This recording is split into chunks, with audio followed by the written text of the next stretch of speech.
Assalamualaikum. Waalaikumsalam. Urus dia. Sister Roda. Nama dan ringing macam mana? Rename AA Aero macam tu. Lepas tu Palang. AA Aero. Tak bayar nama Palang lepas tu Dr. Hanafi. TS Dr. Hanafi. Kat depan tu letak AA Aero macam tu. AA Aero. Lepas tu Palang. Palang.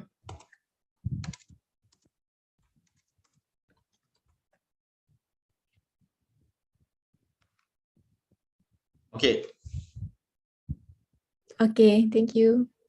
Sama-sama. And so nanti saya control saya punya slide Okay, boleh.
لنا ما مضى يا واسع الكرم يا ربي بالمصطفى. Assalamualaikum to all participants. Welcome to our virtual conference. As we are about to begin, please be noted that the registration form is now open. The link can be soon obtained from either the Zoom chat box or the YouTube comment section.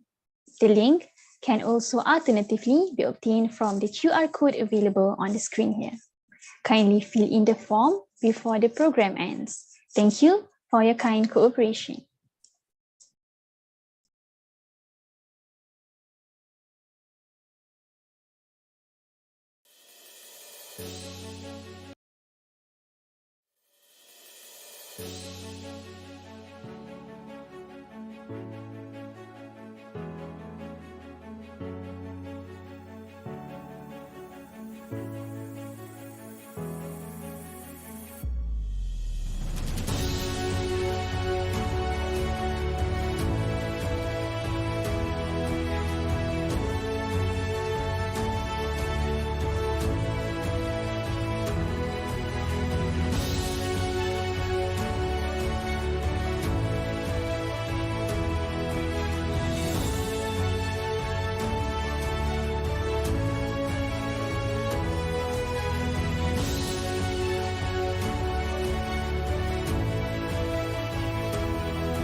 Bismillahirrahmanirrahim. Assalamualaikum warahmatullahi wabarakatuh and good morning to all.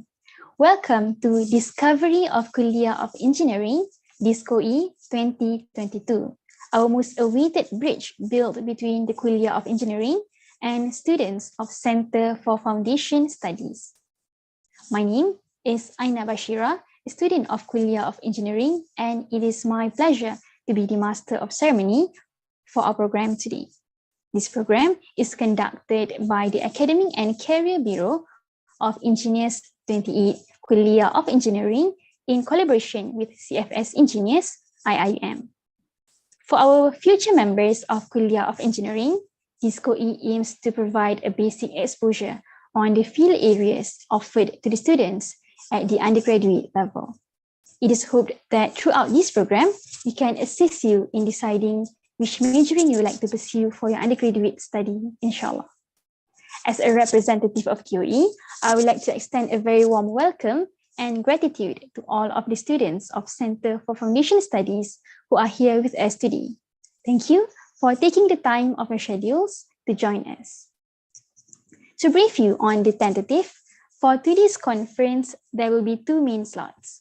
For the first slot, we'll begin with the academic briefing by the 8 departments of KOE, represented by the academic advisors of each department. For the second slot, we will proceed with the presentation from the 6 department councils, where you'll be distributed into respective breakout rooms. It is our highest expectation that you will learn a lot from today, and may the program be fruitful and engaging for all, inshallah. Before we begin, let us welcome Brother Anas on the screen to lead our dua recitation to bless this event. Bismillahirrahmanirrahim. Alhamdulillahilladzi hadana ila sabilil huda. Wassalatu wassalamu ala nabiyyihil mustafa wa ala alihi wa sahbihi al-muqtada. Allahumma inna hadhihi al-qulub qad ijtama'at ala mahabbatik واتقت على طاعتك وتوحدت على دعوتك وتعهدت على نصرة شريعتك فوسك اللهم رابطتها وأدم ودها ووحدها سبلها واملها بنورك يا أرحم الراحمين. اللهم اجعلنا من الأجيال المخلصين في عبادتك النافعين لأنفسنا المنتفعين لجامعتنا ووطننا وديننا. اللهم اجعل جمعنا هذا جمعا مرحوما مباركا وتفرقنا من بعده تفرقا معصوما. اللهم اغفر لنا ولآبائنا وأمهاتنا ومعلمينا والمسلمين والمسلمات أجمعين. وصل اللهم على سيدنا محمد وعلى آله وصحبه أجمعين والحمد لله رب العالمين. Amin ya Rabbal Alameen. Alhamdulillah, and thank you so much, Brother Anas. May we all get the blessings from Allah Subhanahu wa Ta'ala to conduct our agenda for today. As a start, we are pleased to have here Associate Professor Dr. Asma Mansur, our Deputy Dean of Student Development and Community Engagement, Kulliyyah of Engineering, to deliver the opening remarks. Please welcome Dr. Asma on the screen.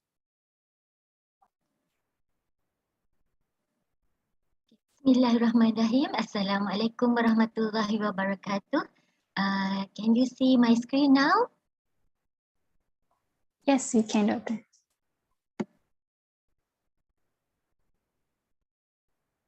Okay, Bismillahirrahmanirrahim. Rabbi israh li sadri wa yassir li amri wahlul 'uqdatam min lisani yafqahu qawli.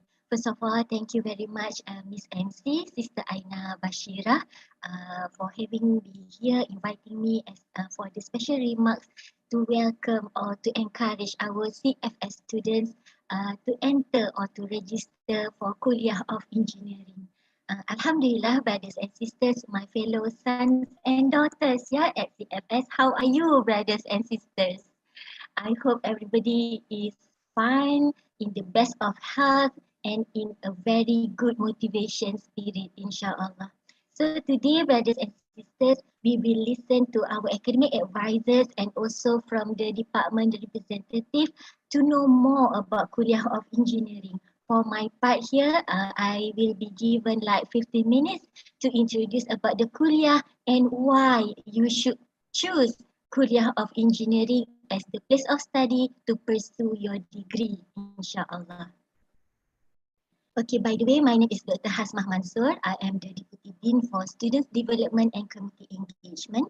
For Kulliyyah of Engineering, we have a very unique and also special mission and vision. For example, here our mission to be a referral hub for engineering education and sustainable solutions based on Islamic principle for a better world.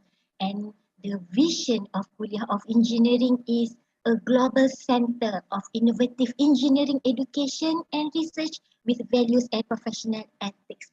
So, my dear brothers and sisters, sons and daughters, so you will be here at Kulliyyah of Engineering not to be as an engineer only, but we are trying our best to develop you, to nurture you to be a holistic graduate that have the most important thing in life, which is the Islamic principle and also professional ethics, inshallah.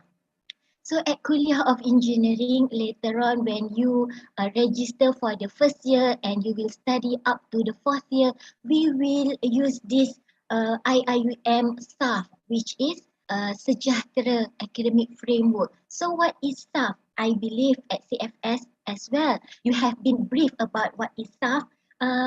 If we refer to the dictionary, staff, yeah, staff means that you are, if for example we are praying jamaah, yeah, by dear brothers and sisters, we are lined up together and we are having the same purpose, we are make dua, we pray together, and we have our objective, the ultimate objective, which is to get the pleasure, to get the blessing from Allah Subhanahu wa Ta'ala. And for this self-sejahtera academic framework, the syllabus or the curriculum that will be learned at Kulliyyah of Engineering, it will hold the IIUM vision and mission that I have just briefed you just now, and we are also combined with the humanizing education, which is the 5 pillars of education defined by UNESCO, and also we are working towards the Maqasid Syariah, which is the faith, life, knowledge, wealth, lineage. Yeah, and at the same time, we are also holding the falsafah pendidikan kebangsaan. So all of this objective, all of this vision and mission statement will be holding, yeah, by having our university required courses, by our program core, by electives, and also co-curricular activities. For the Kulliyyah of Engineering right now, we have our Dean, which is Dr. Sani Ihsan. And also we have Deputy Dean for academic, it is Prof. Dr. Ma'an Fahmi, and me myself for the student development and community engagement. We will see each other very frequently, inshallah, yeah, brothers and sisters. And if you will come to Gombak campus, inshallah, we will have ta'aruf. And even for this time around, for ta'aruf, for new intake, we will do physical, inshallah. And we also have the Deputy Dean for Postgraduate, Dr. Sarina Sulaiman. And for my office, which is the Deputy Dean for Student Development and Community Engagement, where we are focusing on the developing the students as the holistic graduates. So we are handling all the students' activities, formal and informal, yeah, brothers and sisters. So inshallah your journey at Kulliyyah of Engineering will be taken care of. At engineering we have very beautiful staff, yeah. Not means very beautiful physically, but in everything, yeah, my dear brothers and sisters. The engagement between staff, we are very close to each other. The lecturers are very close to each other, and we are very cooperative. So in that sense, yeah, my dear brothers and sisters, when you are later on at Kulliyyah of Engineering, you will be taken care of very well, inshallah. You can ask Sister Aina Bashirah, yeah, and also our team at Academic and Career Bureau. They have a very wonderful experience, I believe, at Kulliyyah of Engineering. Always we communicate each other, and by communication, inshallah, we can solve many problems. Okay, my dear brothers and sisters, later on when you enter Kulliyyah of Engineering, there are 8 programs offered. And for your batch, we are using the new curriculum where the name of the majoring are new. Okay, but by the way, the new curriculum has been started since year 2020 for the second intake, which is in semester 2, 2020-2021. Of course, for the new curriculum, it is for the betterment of the students.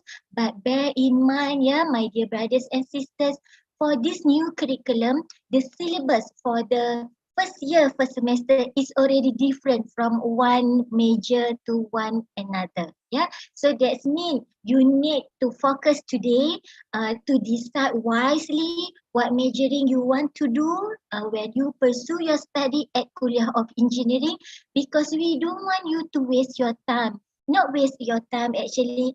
In learning, there is no terms of wasting your time. All ilmu, they are all beneficial to us. We will get rewarded by Allah Subhanahu wa Ta'ala. But if possible, yeah, brothers and sisters, choose wisely and avoid the change of program or change of majoring when you are at the campus.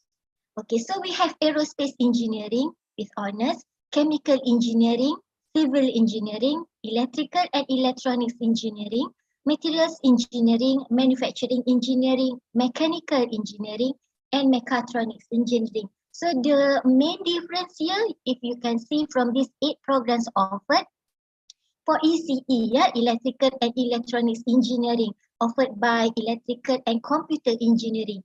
If previously we have 2 programs under this department, which is communication engineering and electronics computer and information engineering. Okay, right now, if you are still interested in CIE, Computer and Information Engineering, or usually CFS students call it Computer Engineering. So you can enter this EE, yeah, Electrical and Electronics, because when you are in level 4, there will be some specialization that you can choose to specialize in software, in hardware of computer, and so on. Another thing that is different is the mechanical engineering. Previously, it was known as automotive engineering, yeah, mechanical automotive.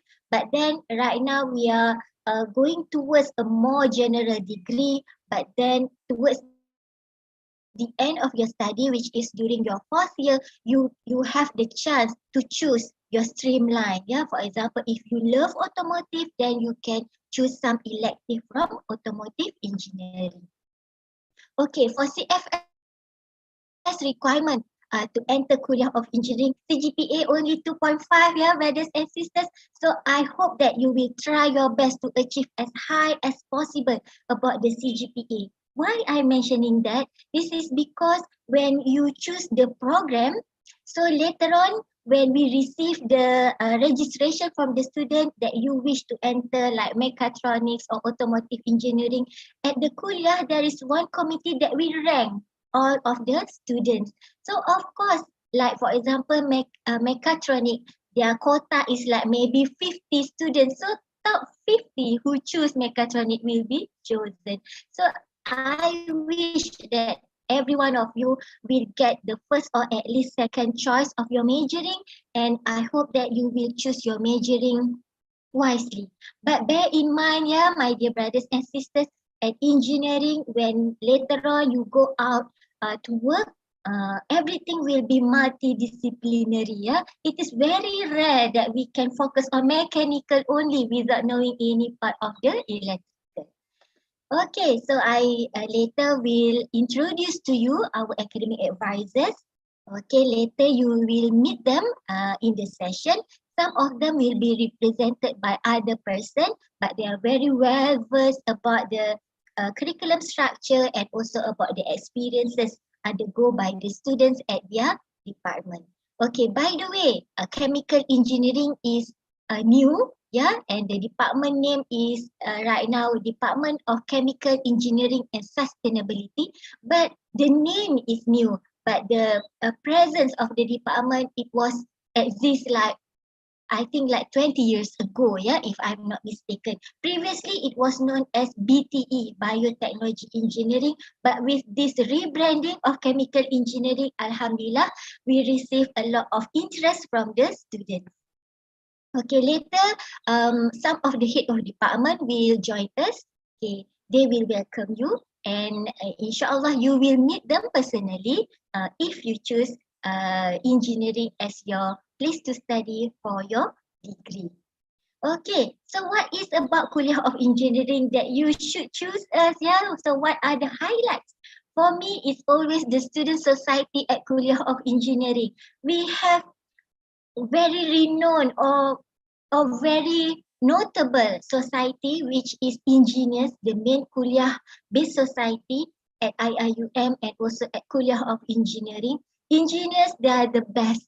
For me, they are the best. They are very capable, they are very independent, and they are very professional. Yeah, if they do something like infographic or any reports, it is beyond, always beyond my expectation. Yeah, so they organize programs, they organize event, and they also take care of the students' welfare. We also have student union, and we have IIUM Robot Team, another society that I always proud of. Yeah, IIUM Robot Team. They are very active in competition. For example, Robocon, they won competition, and if you want to practice your engineering knowledge and you want to have hands-on on your engineering knowledge, please register for this IIUM Robot Team, because you see their labs, their space are all engineering working space. Yeah, you can just do the 3D printer, you can connect your circuit and anything. There are many expertise there, and there are many activities involved hands-on.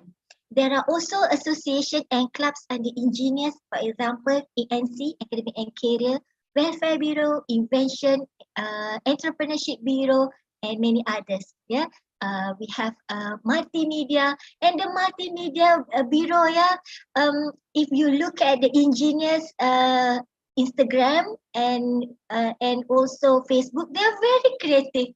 I don't know how they arrange the picture in such a very nice way. Yeah, so they are very professional, and I hope that later on, my dear brothers and sisters, when you join Kulliyyah of Engineering, you will be active in at least one of the society.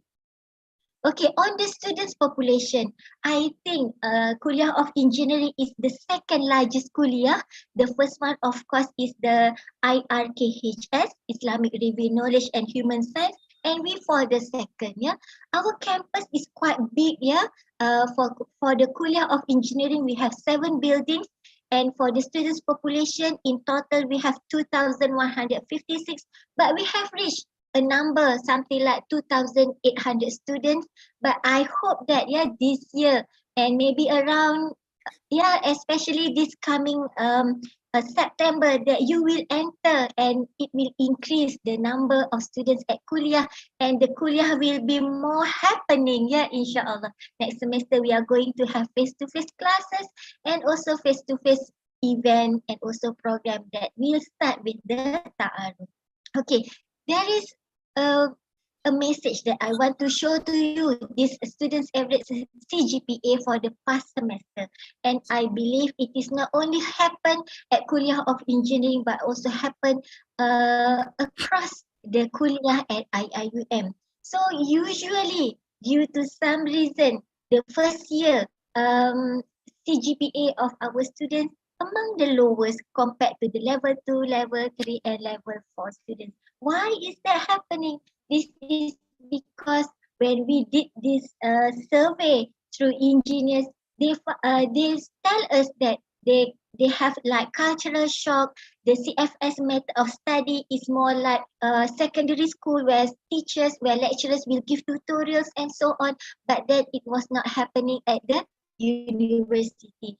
At the university, you need to develop yourself. You need to self-discipline, yeah. So you will be treated as adults, yeah, my dear brothers and sisters. And I hope that you will use some of your experience at CFS and try to adapt wisely when you are at the Kulliyyah. Either you are choosing Kulliyyah of Engineering or you are choosing Kulliyyah of ICT, but I really hope that you will choose engineering, because at Kulliyyah of Engineering, we have this mentor-mentee system where all students are assigned to a mentor, and the mentor, they will observe you. It is like a homeroom teacher in MRSM, yeah. So we will try our best to nurture our students starting from the first day of you at the Kulliyyah until you graduate, inshallah. We have enough staff at Kulliyyah of Engineering, professors itself. We have 34. We have admin and technical staff, 88. And we have all lecturers with PhD, associate professor, assistants, and also academic fellows. Okay, I highlighted some of the students' activities and achievement. The students, although these activities are held, were held in year 2021, last year, yeah. Aina, I saw your picture here. I didn't know that you are the MC today, but I put Sister Aina Bashirah picture here for meaning the Nano Olympiad. So, at this time, Sister Aina was just a first year, yeah, and she won at the national level competition. Okay, so although we are having online classes in the previous semesters, but our students are very active in student activities and they achieve more, yeah. And during pandemic, right after the MCO was lifted, our students just go to the ground. They went to the community, to orphanage, to do some community engagement. You can see they visited orphanage, they organized Ingitex online. So whatever problem that we have, we always, inshallah, try our best to overcome the problem. So we are not kind of person who are always making an excuse. This cannot be done due to some reason. But then everything goes well. Yeah, my dear brothers and sisters. These last two pictures were the election that was held last year in November. Yeah, so we did election online, and alhamdulillah, right now we have the line up for engineers 28. Okay, the latest one, Kulliyyah of Engineering flood relief activities. So our students from Kulliyyah of Engineering, they went to the ground to visit the flood victims, and they help a lot. And you know what? The fund collection that was made for 1 week, alhamdulillah, we managed to get very close to 10,000 ringgit, and that 10,000 ringgit was distributed monetary by cash. We transferred to all the flood victims who registered with us, the students, yeah, and also staff. 2 staff was affected, and like 20 or 30 students were affected during this flood natural disaster. We try our best to help, but of course, they experience themselves the problems, and we are happy to see them to face the challenges with a very positive mind. Okay, some other pictures. And lastly, okay, Aina, I hope that I still have 1 or 2 minutes. Okay, I took some time to approach our alumni. For example, this is Sister Uday Matun. Yeah, Uday Matun. Right now, she is at Intel Technology, Penang, process and equipment engineer. She was from class of 2018-2019. She was active uh, in engineers, specifically for academic and career bureau, and she is also holding the bachelor degree in materials engineering. Okay, from her testimony, she said, "For me, KOE is great place to develop and exercise my brain, develop ability to think logically and solve problems. All those skills will be valuable throughout my life, especially during pursuing career path. The skills required at the industries are critical thinking, problem solving, and basic analysis based on commonality and data. These skills are most required among the fresh graduates. When I was at KOE, I was able to participate and involve in society as well as making connections to other parties such as multinational companies and institutions. I was also able to make a lot of friends through student activities organized by student society. Okay. Okay, by the way, you see the picture. She's so pretty, yeah. But then here when she is in Intel, she need to work as an engineer. She is in what we call this bunny suit, yeah. Okay, so woman in engineering field. Okay, secondly, Brother Fahim from Mechatronics department, class of 2018. Right now, he is the automation engineer at Sony. Um, when he was a student at Kulliyyah of Engineering, he managed to go for student exchange to Sakarya University, Turkey for 1 semester. Yeah. So the first picture here, the big one is his picture at Sony, and the top one is his picture in Turkey. He also the head of MCTSA. So the logo is here, and the bottom picture is he himself with the staff at the faculty at Sakarya University, Turkey. And in fact, dear brothers and sisters, right now we have 5 students at Limoges, France, yeah, from Kulliyyah of Engineering. They are having the student exchange. So if you have in your mind to go for student exchange, Kulliyyah of Engineering will help you, inshallah. So from Brother Fahim, to be given the chance to study in KOE, definitely one of the highlights moment in my life. KOE gave me vast opportunities to explore in terms of academic, soft skills, and leadership.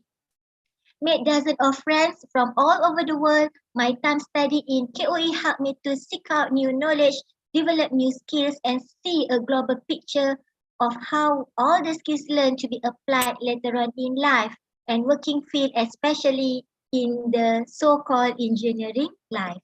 Okay, lastly, Brother Amma. Brother Amma, he was my final year project student, class of 2017. He is now very successful in Singapore, Continental Automotive Singapore. But for your information, he extended 1 year, yeah, during his study, 1 semester or 2 semesters, if I'm not mistaken. But that extension doesn't give any loss to him. Yeah, he was a very active member of IIUM robot team, and he participated in competitions and so many other activities. His sense of belonging to Kulliyyah of Engineering is very strong. I still remember whenever I met new students at the main auditorium, he always be there, although he already graduated. So that spirit, that kind of alumni spirit that I wish that you will have as well. So we can read what Brother Amar wrote here. My 4 years in KOE is probably the best years of my life. I got the chance to learn engineering and non-engineering subject. I got to know supervisors and friends from all over the world. I participated and won Kulliyyah election. Yes, so he compete, yeah, for the Kulliyyah seat. I got to build my competence through events, conferences, and competitions I invited him to our conference, and he presented papers, to PhD students, to all lecturers, professors, and he got, I think, the best presenter, okay, through the events.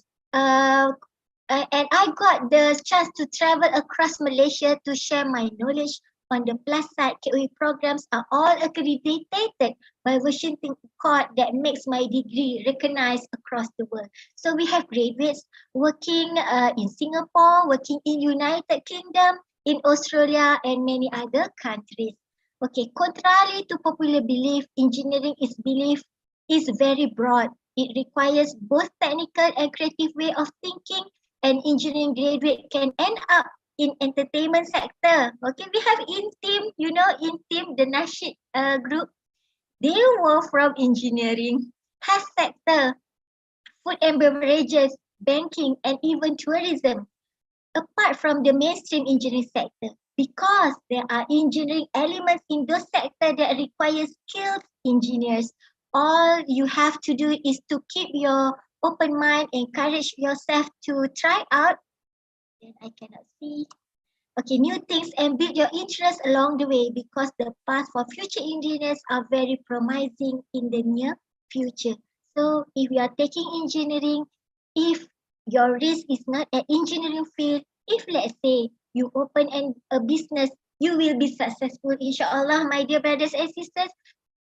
One story that I maybe share, IIUM sell this plate number, IIUM with some number, IIUM 12 was bought by Kulliyyah of Engineering alumni with the value of 1 million, I guess.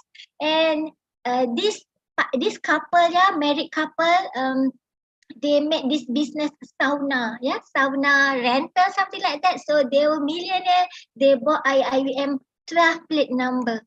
So if you want to be a millionaire one day, inshallah, my dear brothers and sisters, you can venture into business. And inshallah, the knowledge that you learn from engineering will be very helpful. Okay, lastly, of course, you can visit us, you can follow us through social media, and if you have further inquiries, you can email me at hasmam@iium.edu.my. Okay, thank you very much, Sister Aina. I'm sorry if I take longer time. Thank you. Alhamdulillah, thank you very much, Dr. Asma, for the introduction of our Kulliyyah.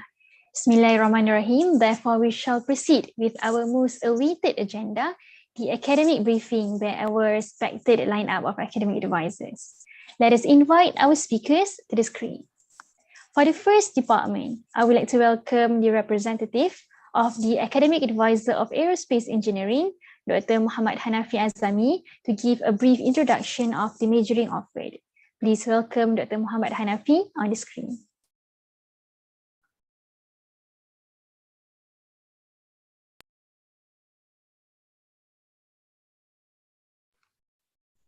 Okay, Bismillahirrahmanirrahim. Brothers and sisters, can you hear my voice? Yes. Is it loud and clear? Clear. Okay, all right, thank you. Thank you so much. Bismillahirrahmanirrahim. Alhamdulillahirabbil alamin wassalatu wassalamu ala asyrafil anbiya'i wal mursalin wa ala alihi washabihi ajma'in. Thank you, Sister MC, Sister Aina, my respected Deputy Dean, Dr. Asma, and then my fellow colleagues, all the academic advisor. It's always been difficult when you are the speaker after Dr. Asma, because she has this motherly touch. So I have to tune myself. Okay, now we have to change a father side of view. Okay, so it will be straightforward, and inshallah we try to make it fun and entertaining, inshallah. So our department, let me time myself so that I don't prolong. Okay, 20 minutes for each advisor. Okay, so I am a representative, of course. We have a new academic advisor, Dr. Hanan. So she asked me to represent her for this session. So our department, actually, we have switched, okay, the name. Before this, it was Department of Mechanical Engineering. So somehow I managed to transform our department's name, which is Department of Mechanical and Aerospace Engineering. Why? Because in our department we have two programs, which are mechanical as well as aerospace engineering program. So I will be covering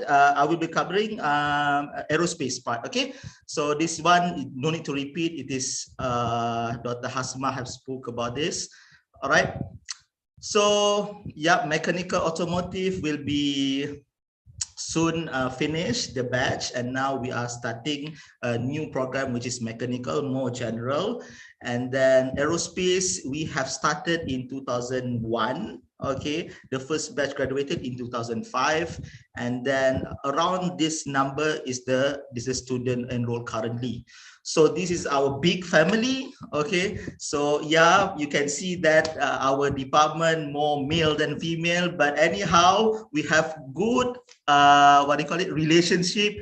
And to be honest, there are 3 of us left our department. Okay, Dr. Asfariza, Dr. Okasha, as well as Dr. Erwin. So yeah, many men are going out now. We are still balanced, inshallah.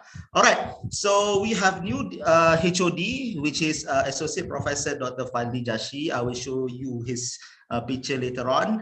And then there are a few lecturers there, and then the coordinators. You will see the coordinators later, inshallah. Coordinators is the person who will be in charge on a certain common courses. Okay, for example, FYP is a final year project lah. IDP is integrated design project, postgraduate later on. Okay, academic advisor, EIT is for your industrial training. And then MEXA is a club under the department. Okay, under our department we have 2 clubs actually, which are, number 1 is MEXA, and then the second one is Ibnu Firnas Aero Modern Club, which is I'm the advisor of this club. All right, so this is the updated one. Aerospace engineering staff, we only have 14 of our staff, while mechanical 18. Okay, so brothers and sisters, if you want to join aerospace engineering program, inshallah you'll be lucky. Why? Because in Malaysia there are only 3 universities which offer this program. Number 1, it is IIUM, UPM, and as well as USM, University of Science Malaysia. So other universities cannot offer this program because this is exclusively owned by these 3 universities. UTM, they have only aeronautical. So you have to differentiate between aerospace and aeronautic. Aerospace, you are dealing with both under the atmosphere as well as in outer space. You will learn those things. While aeronautic, you will learn about object under the atmosphere such as aeroplane and etc. Okay, so you have to differentiate. So aerospace engineering, which covers both upper atmosphere and lower atmosphere. All right. So our head of department is Dr. Fadli. So if you can see, most of our staff being hijacked to the central, like Prof. Faris, he is now a deputy director, and then Dr. Sani is our dean for the Kulliyyah of Engineering. All right, these are the picture. This is all general, but I want to specialize to focus on our aerospace expert. So we have Prof. Waka, so he will be covering in aerodynamics. Aerospace is very broad, so you must know yourself, what do you want, what field that you are interested in.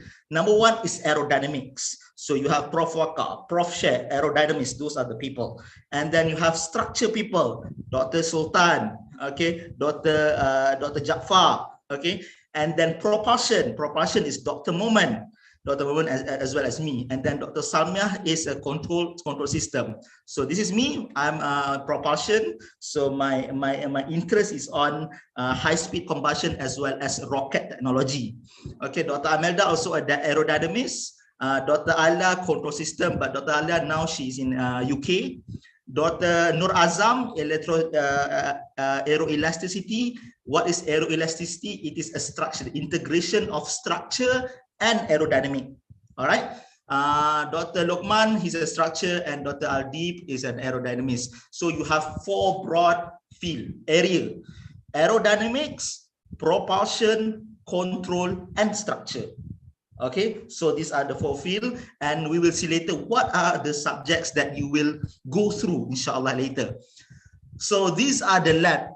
Okay, these are the lab. Brothers and sisters, please know that this lab sometimes is not only meant for aerospace students. We might share this lab with other programs as well, such as fluid mechanics lab, such as, in fact, our wind tunnel also being used by civil student, civil engineering program. All right. So these are the thermal science. We have mechatronics program using this lab as well as manufacturing. All right. Automotive workshop, and then okay, so this is our wind tunnel. This is our facility. Okay, this is our facility, low wind speed wind tunnel. So you can see that not many universities have this wind tunnel, but it is surprisingly, so our wind tunnel is the biggest wind tunnel in terms of cross-sectional area. The test bed among other universities such as UTM, UPM still small, so our benchmark is UTM lah. So ours is the biggest wind tunnel. So we have this in our lab. So we have tested many things inside, and also we've been use it for consultation as well. This is aerodynamics lab. Okay, aerodynamics lab. This is a small one, small wind tunnel. So this is the open loop. This one is a closed loop, means that the wind is circling. Okay, circling inside. But this one is open. Okay, so it takes the wind from outside, from the ambient, and then go into the cross section, which is in the middle. Okay, so this is aerodynamics lab. This is propulsion lab. Okay, propulsion lab. We have many new equipment, especially on the turbojet. Turbojet is an engine of an aircraft, and then we, for my research, we built also a test bed facility for static firing of a rocket. Okay, if you're interested in rocket, come and join Aerospace. Okay, so this is for who likes satellite, to build satellite. These are the equipment that we have in the lab: spacecraft guidance, navigation, and control lab. We have DOF is degree of freedom lah. Okay, helicopter and inverter pendulum. Structure lab. So this we have a vibration. Okay, vibration test as well. We have 3D printers, of course. Nowadays 3D printers are everywhere. Okay, in my lab, propulsion lab, we also have 3D printer. And now for our new lab, Al-Jazari lab. Al-Jazari lab is a lab meant for IDP student. IDP student who will be taking is a third year student. So in IDP lab, in Jazari lab, we do have all this scanner drilling, but we also bought one 3D scanner for the student. Okay, so like I said, like Dr. Asma is saying, later on, all of our program, we of course we need to improvise our curriculum to meet the demand of the industry. So we have to introduce all the IR 4.0 element into our syllabus. So 3D printer we have, 3D scanner we also have. Okay, so we cannot be in a conservation conservative element only focus on all this fundamental only. Yes, it is a must, but we also have to tackle, we have to model ourselves to be at par with the industry as well. Okay. This is our CAD lab, okay, CAD, computer aided drafting lab. So we have ANSYS there, SolidWorks, CATIA, Star CCM, and MATLAB. So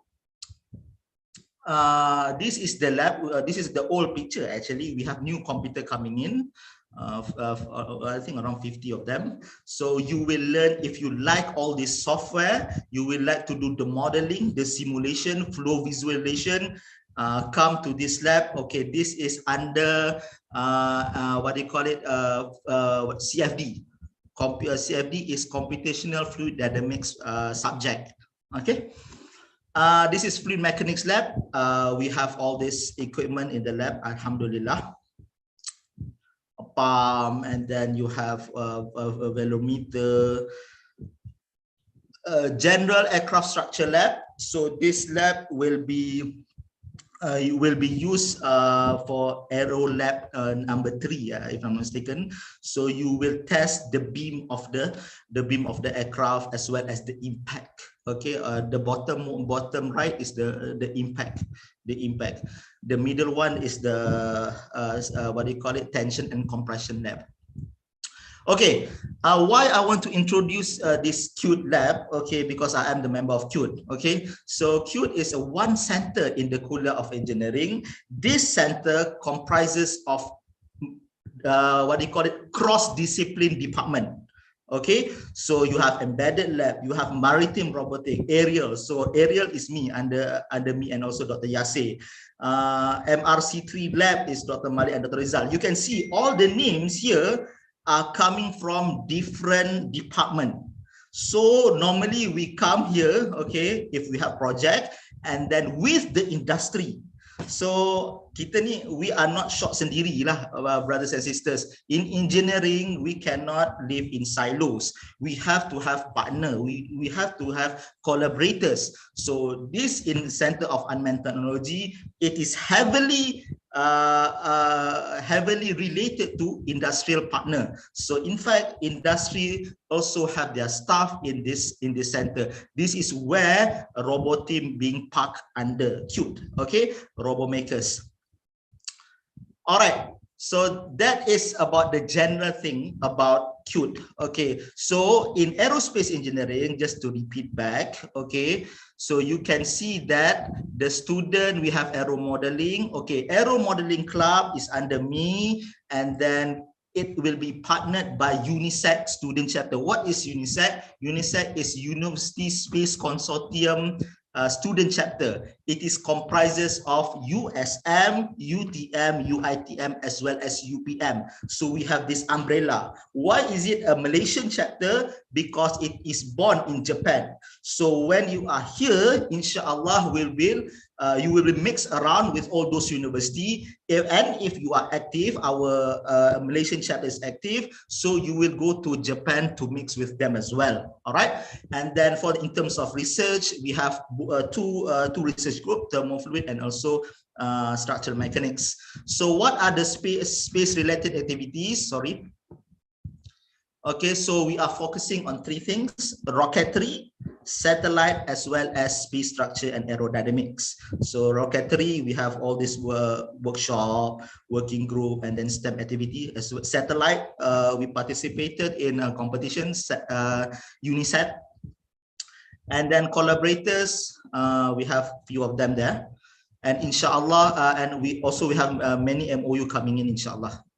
All right, so the areas that I've mentioned before, which are structure area, dynamic vibration area, design area, as aero, thermodynamics, and mechanics area. So structure area, you will undergo all these specific subjects. Okay, aircraft structure, mechanics of material. Okay, the pink color side is a core subject. Okay, core subject means that you have to take. Okay, the purple, the one in the right, is elective. Okay, you can choose.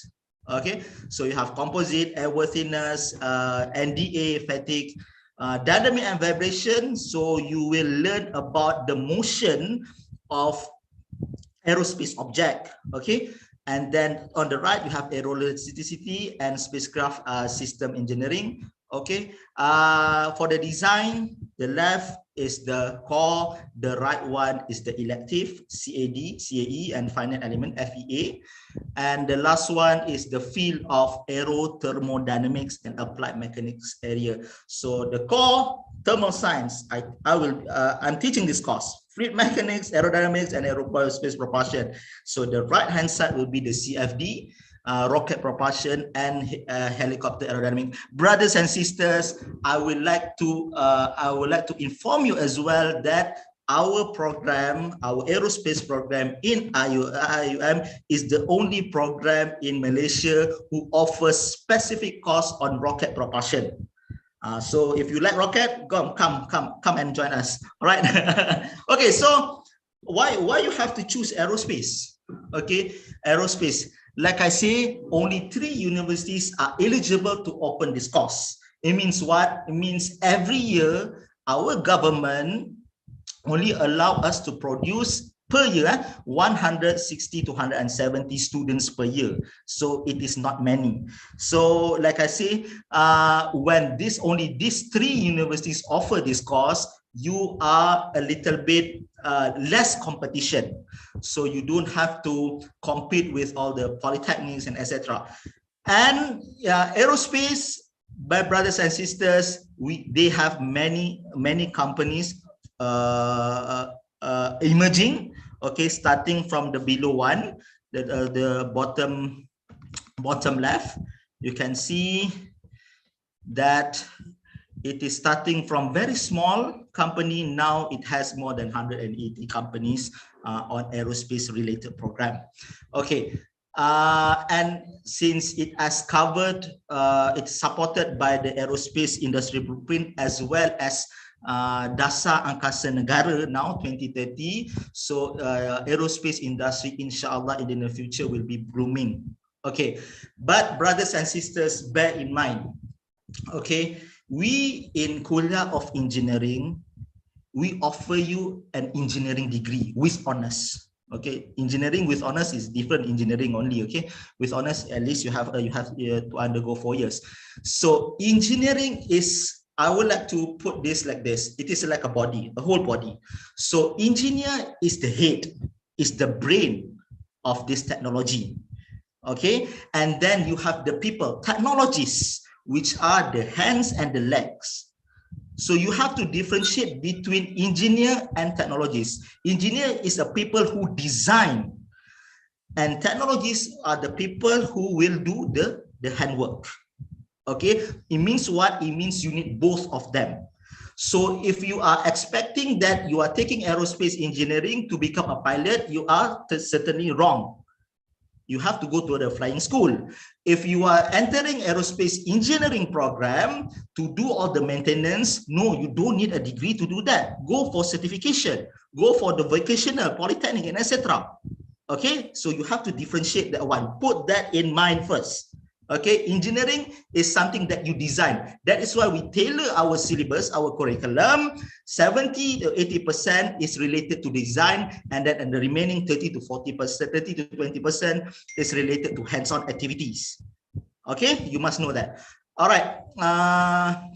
So yep, this is almost there. 1 more minute. Okay.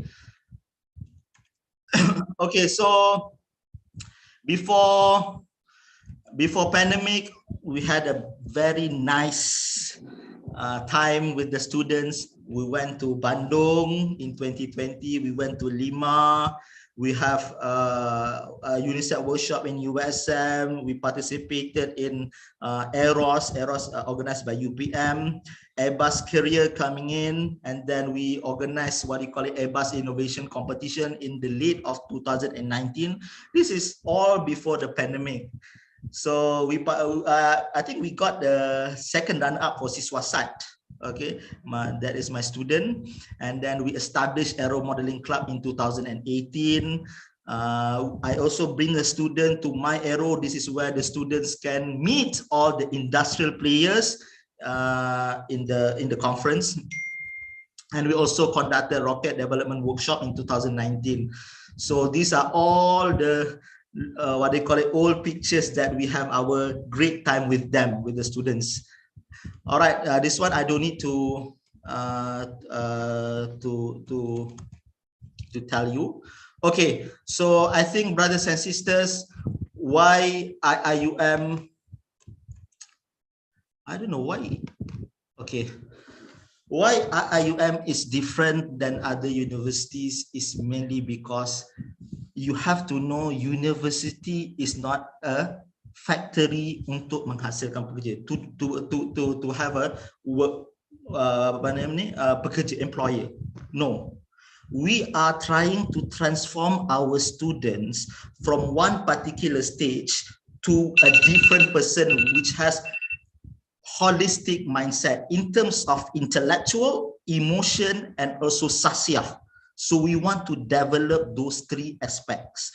So brothers and sisters, if you want to enter, you want to choose aerospace engineering, you must have two things. One, minat, which is passion, minat, you minat benda ni. Number two is your mampu, kemampuan. Okay, your ability in terms of what? In terms of intellectual as well as emotion. Okay, not just finance, emosi in terms of intellectual and also emotion. Okay, when you have these two, inshallah, you can survive in any engineering courses. Make sure you have those two things. So I think that is from me. Sister MC, it's already 20 minutes. Thank you for your time. Thank you for listening. Assalamualaikum warahmatullahi wabarakatuh. All right, Alhamdulillah. Thank you very, very much, Dr. Hanafi. So to continue with our second department, I would like to then invite the academic advisor of mechanical engineering, Dr. Tengku Nurdaina Akmal binti Tuan Kamaruddin. Please welcome Dr. Nurdaina Akmal on the screen.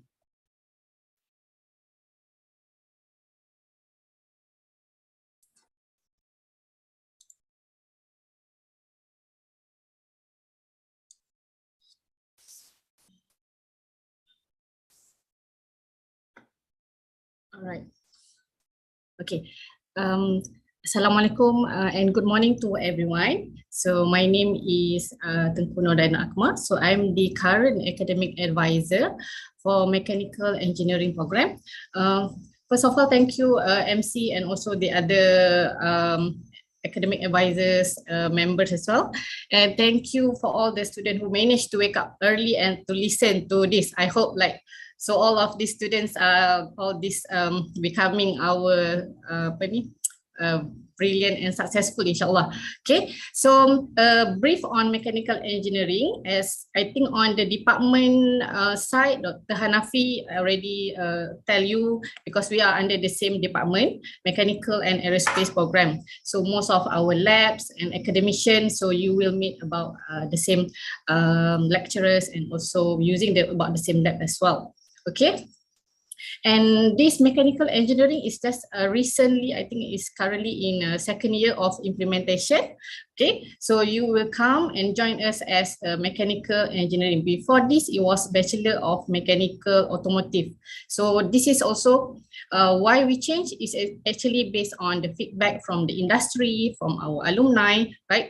In order for our students to have more broad opportunity in terms of career and also joining other fields as well. Okay. So what is mechanical engineering? Okay, is one of the oldest engineering branches actually. It mainly involves on the design, construction, operation of innovative machines and also devices and system. So this is, but it is more, I think nowadays based on this industrial revolution. So this definition is broadened into even more actually. So mechanical engineering. And the second one, so why actually mechanical engineering? So many innovation crucial to our future, their roots will have their roots in the world of mass, motion, forces, and energy. Right. So if you listen to these keywords of mass, motion, force, and energy, so those are the most common words that you will see in your courses later on. Right. We learn about all these mass and also motion and also energy transfer and so on. So those are the world of mechanical engineers. And mechanical engineering is not just about the building the machines anymore nowadays. Like we are evolving together with the industry, right? So we have this industrial revolution 4.0. So we are also meeting the needs of sustainable development goals by UN, renewable energy, carbon net zero by 2050. So those are all our reference of what we are teaching in the mechanical engineering. Okay, so specifically in mechanical engineering IIUM, right? So we have 4 specialization, okay, automotive, engineering, manufacturing, and general mechanical, right? So once you enter the main camp, so these are the core courses for mechanical engineering. So like it has been divided. This is selected. I mean, like there are some other courses as well, but based on the field like structure, mechanics of materials. So we have thermodynamics, heat transfer, and also computer drawings, right? And dynamics of machinery. And if you see the one in the blue one is the latest edition as well, based on the industry feedback, right? So we have intro to IoT and application, right? Computational mechanics, instrumentation and measurement, right? So once you finish all these courses, right, in your 4th year, so you may choose your specialization. So if you go for automotive specialization, so you have this automotive transmission system, vehicles, electricals, hybrid vehicles, vehicle dynamics, and also the system design. Okay, and for energy specialization, so for those who like to go into oil and gas, right, and energy conversion, so we have all these courses will be offered. And the last one, the third one, manufacturing specialization. So we'll cover on the quality control, production planning, and also some manufacturing courses. Okay, for general mechanical, so you can actually combine from these 3 specialization, the courses that according to your interest.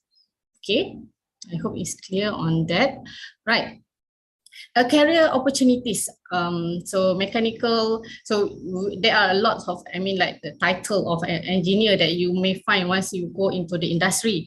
But what I would like the take from here is the degree is not, your degree is not only restricted to the job enlisted here, right? So you may actually take mechanical engineering, but you may work in some other field. It's okay. It's the knowledge and the skill that you learn in during your university is actually the one that will help you to thrive later on, no matter which industry you are in, right? But this is more specific to mechanical related industry. Okay, this is one of the ongoing flagship project that we have, the e-coaster. So we are transforming this coaster into electric coaster in IUM. This one is under Prof. Ataur Rahman, right? And previously, I think the team also, we have a team that won this Proton Green Mobility Challenge. And it has been a while actually since we joined this kind of challenge because I think a few years ago they want to do this SAE challenge, but it was cancelled. So hopefully in the near future we have this opportunity to join this kind of challenge and competition for you guys as well, right? I just want to take one example of our alumni. He's one of actually the senior in IUM. He's currently in a machine learning specialist at Ricardo, United Kingdom. He worked with Proton for 3 years and then continued study, and also currently now work in the UK, right? Just from the pictures, the lady down here is actually his wife, who was also mechanical automotive alumni from IUM, right? And the graduation picture, actually, there are 3 of us in there who are from IUM engineering. Okay, so what I would like to share is you can go beyond, not just only here in Malaysia, and you can also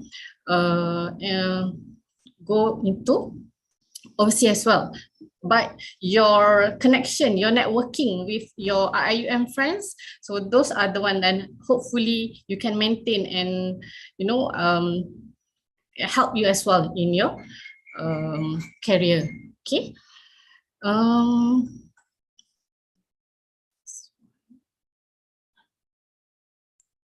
Okay, you may know as more details regarding the program if you go to our website, the department website, right, based on this.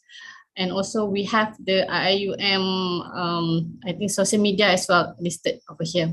Okay, so that is all from me based on mechanical engineering. Just one thing that I would like to highlight, I see so many ANC over here. I was also the academic and career committee myself when I my matriculation and also engineers in IUM. So please, for the students, be active in the society, but at the same time, concentrate on your study. So don't just limit yourself to study only. You know, we have Aerospace Modeling Club. We have so many other clubs based on department or different on university level. We have so many other as well. So just be active. I mean that utilize your university life, because you will sure miss all of those experience. I think that's all from me. Yeah, we are alumni, you see. Yeah, we are. Yeah, Dr. Hanafi also an alumni. Okay, thank you. Assalamualaikum. Waalaikumsalam warahmatullahi wabarakatuh. Alhamdulillah, and thank you very much, Doctor, for the briefing. Before we proceed with our next briefing, I would like to remind all participants to register your attendance using the provided link attached in the chat box and YouTube comment section. Therefore, without any delay, please welcome the Academic Advisor of the Mechatronics Engineering Department, Dr. Azhar Muhammad Ibrahim. Please welcome Dr. Azhar on your screen. Okay, Bismillahirrahmanirrahim. Assalamualaikum warahmatullahi wabarakatuh. Okay, dear brothers and sisters. Okay, first of all, let me introduce myself. So my name is Dr. Azhar Muhammad Ibrahim. Okay, current academic advisor of Mechatronics Engineering Department.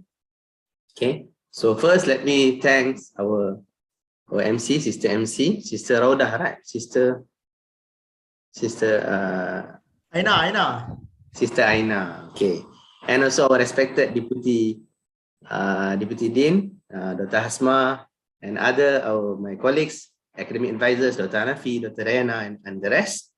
Okay, and all of our brothers and sisters. Okay, so first, let me introduce you this famous saying.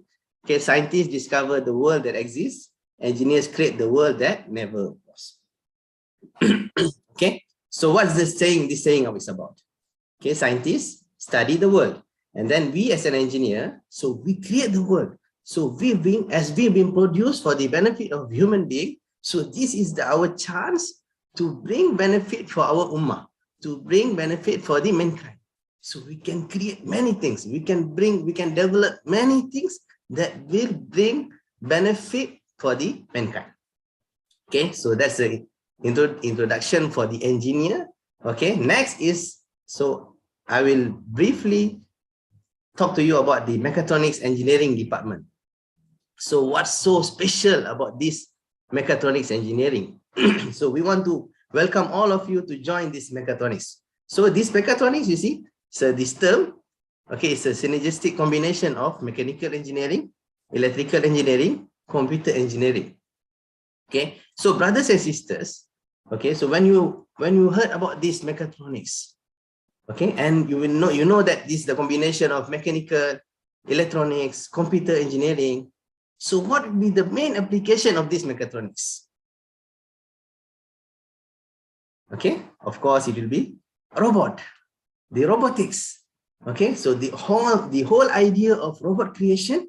Okay, so Mechatronics is the basis for that, I can say it. So of course, studying electronics also you will learn about the robotics. Okay, but Mechatronics specially, okay, dedicated for that, for the robotics. Because we have this combination, we will learn about the mechanical engineering, in which you will learn about the motors and electrical and electronics engineering. Okay, and then the computer engineering. Computer engineering means what? Computer is the brain. We will develop the brain of the robot itself. So this is one of the application of mechatronics engineering. So how about the rest? So we have many other applications of this mechatronics, like smart devices, okay, smart manufacturing, system automation, instrumentation and interfacing, system modeling and design, and many others. Okay, so I will show you, okay, this picture. Okay, so this is from Diskoe robot company. Okay, so what they develop is the exoskeleton. So what's the function of this exoskeleton? Okay, to amplify the strength for those who wear, okay, for those who wear this wearable device, this exoskeleton. Okay, so we in mechatronics department also, so we have one of the labs is biomechatronics lab. So in which like the owner of the lab is Prof. Dr. Naim. So later I will show his picture. Okay, Prof. Naim has been working so much and his team working so much to create this thing like exoskeleton, okay, EMG signal, okay, the muscle signal, and then we have also they have developed also upper limb wearable device, lower limb wearable device. So these are one of the application also from the mechatronics engineering. Okay, so next. Okay, so what's this picture is about? It says that control your home from anywhere in the world. So I can say also this is also one of the application of mechatronics engineering. So you can control your light in your home. You can control the heating. You can control temperature, control the camera. So thanks to the what IoT and the automation technologies. Okay, smart devices. Okay, so in mechatronics also we have few courses that will guide you about studying these things. Okay, all right. Okay, so this is about the smart home. How about the healthcare? In healthcare also, so they have been the engineers, they have developed robots to perform the surgical procedure. Okay, so similarly also we have the robots to operate the COVID-19 patient. And in our mechatronics engineering department, probably I would like to say that, so we in one of the center in our mechatronics engineering, okay, Center of Advanced Technologies, CUTE. So Dr. Zulkifli and his team, so they have also from other department also as under this center also. Okay, so Dr. Zul and his team, they have developed the Medibot. Okay, this Medibot is now currently has been used in our IUM hospital. Okay, this robot for COVID-19 to operate COVID-19 patient. Okay, so later I will show video related to that, so that we'll get more clearer picture about this Medibot. Okay, so next. Okay, so these are the future technologies related to mechatronics engineering. Okay, so mainly as you can see that autonomous mobile robots, autonomous driving, okay, deep learning, machine learning, smart robotics, IoT platform, exoskeleton, okay, 4D printings, all these are related to our mechatronics engineering. Okay, for example, okay, autonomous mobile robots. So what are the courses in mechatronics that related to this? So I can say you, okay, for example, now, okay, you are creating a robot, okay, then that will, okay, let's say autonomous car. Okay, you are developing autonomous car. Okay, so first of all, okay, what these some of the characteristics, some of the sensors or some of the specialties about this robot, about this car. So first, it needs to be able to detect the obstacle, right? Okay, so first it needs to classify the obstacle, whether it's intelligent obstacle or not. Okay, so when it detects the obstacle already, so now it needs to apply the force, the braking force. So how to apply this braking force? So what's the algorithm that we can use to apply this braking force? So this you're going to learn. We have computational intelligence course. So that when you learn that course, you will know how to design this algorithm for this autonomous car. Okay, so not only the applying braking, so you need also to apply some diversion also. So how many degrees that you need to take the diversion? So this also you can program. So where we will learn, one of the courses is what? Computational intelligence, in which you will learn how to apply, okay, how to develop this intelligent things. All right. Okay, so these are the future technologies related to mechatronics engineering. Okay, so before that, so I have explained briefly about the future technologies and some of the application of mechatronics engineering. Okay, so but the brothers and sisters, so you might also ask, how about the job opportunities, the career opportunities? Okay, so I'll come back here. Okay, so mechatronics is combination of mechanical, electrical, computer engineering. Okay, when you learn it, of course, we are not expert like people in Department of Mechanical for the mechanical things. And same for electrical, mechatronics people is not expert like that. Okay, same to the computer engineering, but we learn the fundamental things. Okay, so because our main idea is for the industry or for the automation.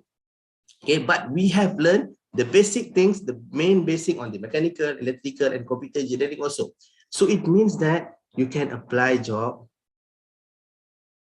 in industry related to the mechanical engineering, electrical engineering, computer engineering. I have many of my friends. So basically from my batch, from 2010, many of them are working in, from mechatronics graduate, they are working in the Proton. So one of my friend, okay, his CGPA, I'm not promoting low CGPA, okay, but I'm just saying about his condition, okay. His CGPA is only 2.1, but his FYP related to machine vision. So before he finished his FYP, he directly applied to the industry related to the machine vision. Okay, what happened? They accept. So before he got the Senate letter, he already joined this industry. He joined that industry. So now after 10 years, 12 years already, okay, so his salary now more than 10K. So this is one of the example, so that I'm saying that many things, a lot of industries you can join. So when you take mechatronics from this mechatronics engineering, okay. So for example, like communication, can you join communication? Can you join Motorola company? Yes, for sure you can, because we have some of the courses related to the communication. We have signal and system and also digital signal processing that is related to the communication things. Okay, so there are a lot of unquestionable career opportunities widely open for you. Okay, when you take this mechatronics engineering. Okay, next. So what are the key elements of mechatronics? So in mechatronics, so few key elements. So we learn about the physical systems modeling, sensors and actuators, signals and system, computer and logic systems, and also software and data acquisition. Okay, so these are some of the key elements in mechatronics. Okay, so I have briefly described about the application and job opportunities when you take this mechatronics. So let me introduce you, okay, some of the our academic staff. So starting with our Associate Professor Dr. Ari Sofia, is a current HOD. Okay, and then we have 3 professors. So these 3 are really expert in their areas, like Prof. Raisuddin. Prof. Raisuddin is an expert in mechanical. Even he already developed some of the snake robots. Okay, so while he was doing research in mechatronics. Okay, next is Prof. Amir Akramin Shafi'i. Prof. Amir is an expert in the artificial intelligence, and he developed a lot of intelligence systems.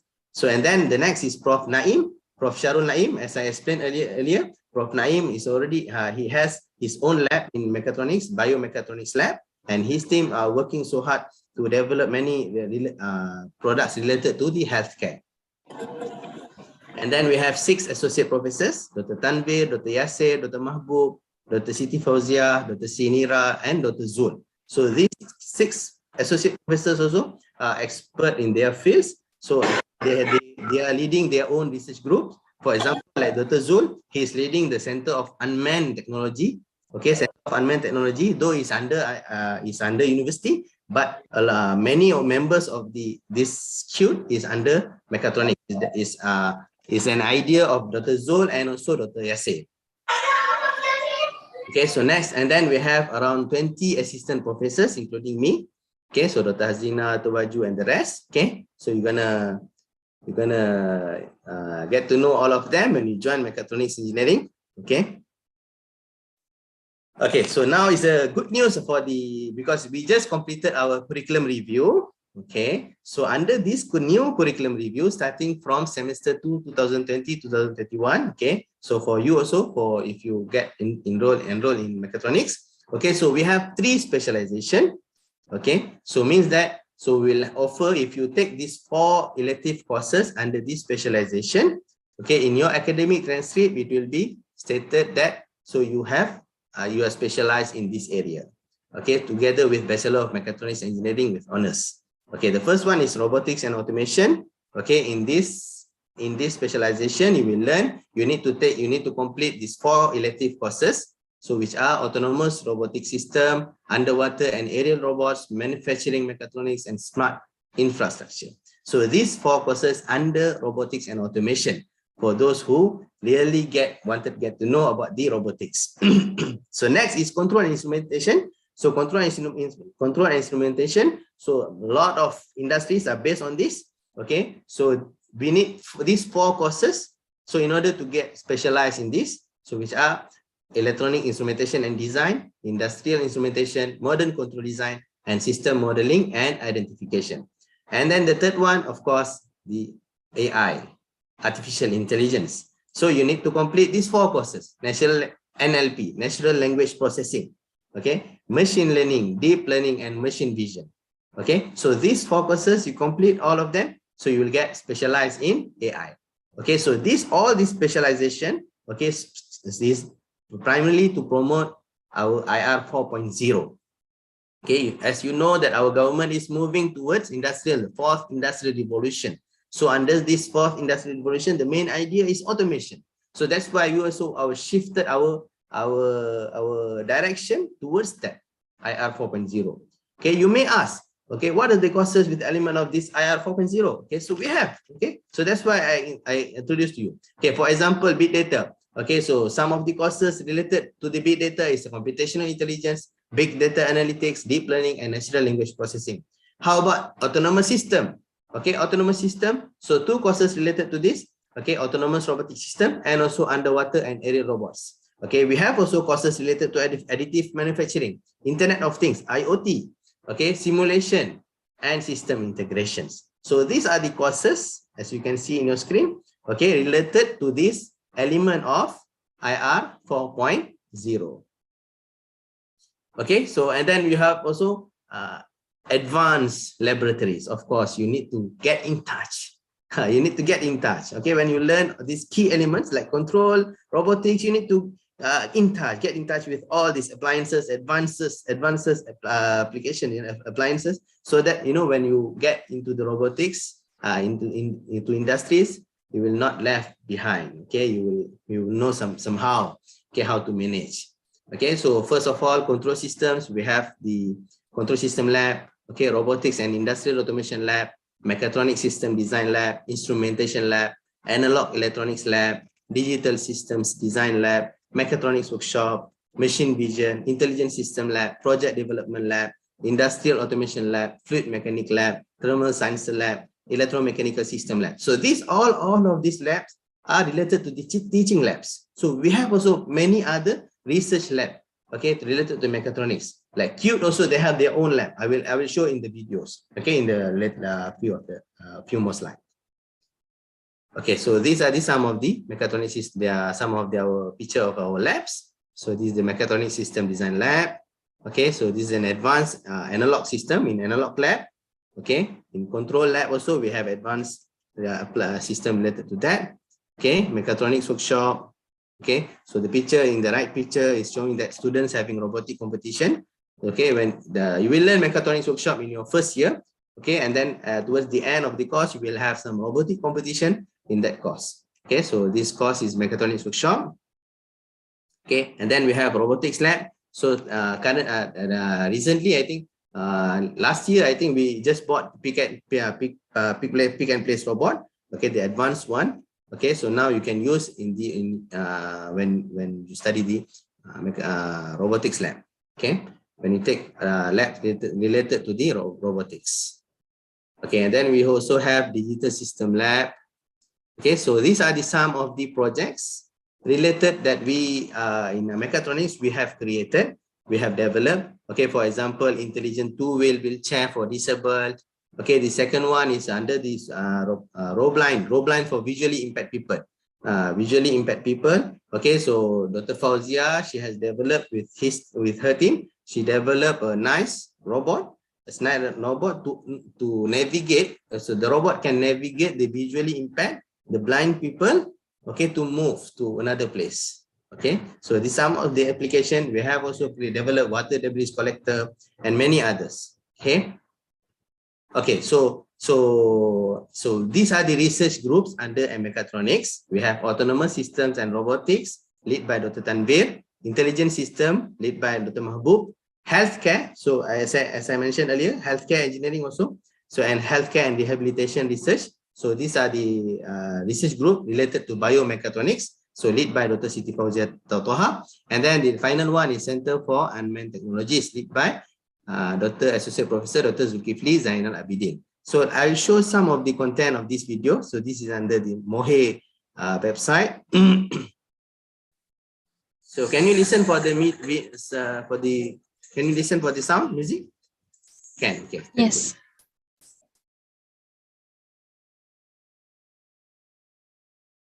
Okay, so these are some of the projects. Okay, develop our cute team, Center for Unmanned Technologies.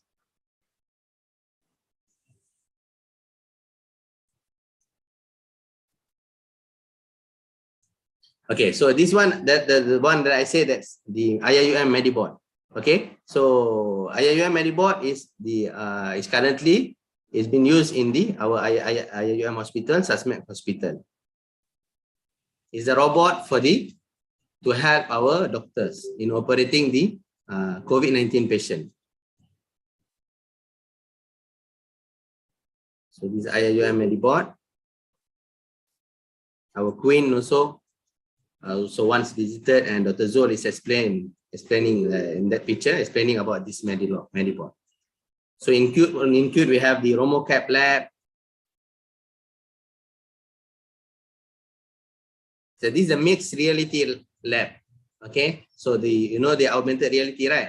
Okay, so they have this mixed reality lab also. Toll monitoring system, they have developed this toll monitoring system. Embedded AI lab. So this for the autonomous mobile robot. Okay, so they have embedded, they've been developing, working with the autonomous car also. Robo Makers Lab.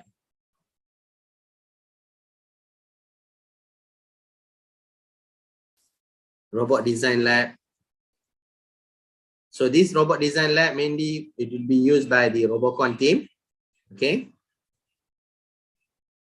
Aerial Auto Robotics Lab.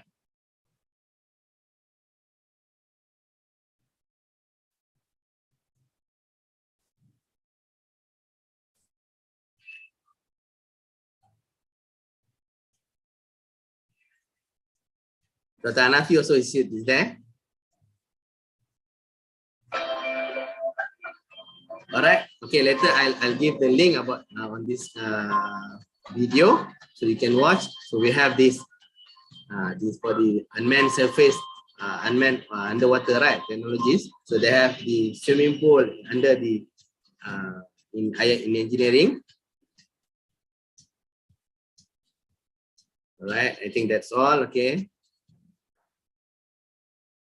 Okay, you can watch later when we move into the breakout rooms later at 12. Okay, and also we have the MCTSA, Student and Mechatronics Student Activities, Student Association. So they also very active, doing a lot of activities. So as been mentioned by Dr. Diana, so please join all these activities, enjoy your student life.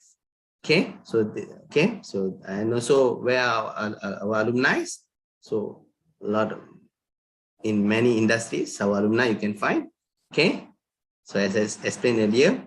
Okay, so and also we have launched our Mechatronics Engineering newsletter. The first issue was launched in last October. Okay, so where you can scan this QR code if you want to read this newsletter. Okay, so later I can share also when we are in the breakout rooms. Okay, so we want you, let's be part of Mechatronics Engineering Department family. Okay, that's all from me. Thank you, Sister MC, Sister Aina. Okay, so these are the contact number, email address, website. So you can have a look at our newly website. Okay, searchengine.ium.edu.my. /mechatronics/. Okay, that's all from me. Thank you. Assalamualaikum warahmatullahi wabarakatuh.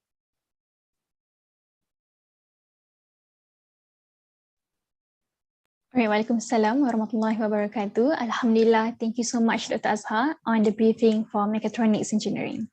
So next, for future students of civil engineering, I would like to then invite the academic advisor of the Civil Engineering Department, Dr. Nadia Muhammad Hussain. Please welcome Dr. Nadia on the screen.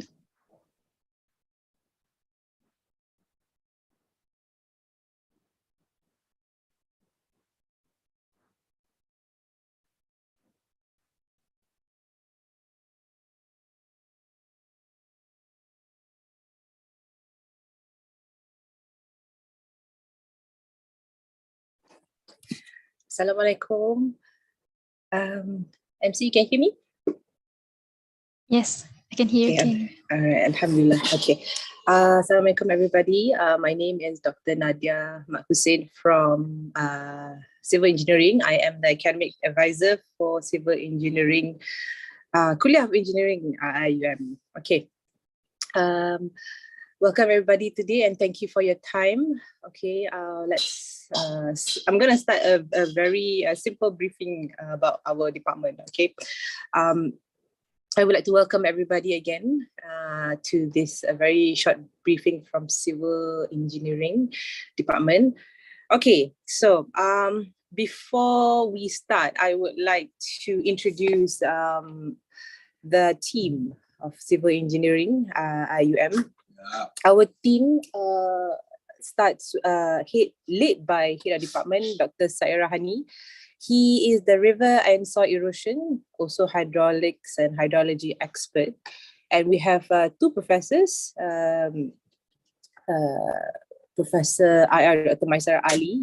She is the construction and project management, okay, and also Professor Dr. Abdullah Mamun. He is a hydraulics and hydrology waste and water treatment expert. Okay, just to let you know, before I proceed, just to let everyone knows that civil engineering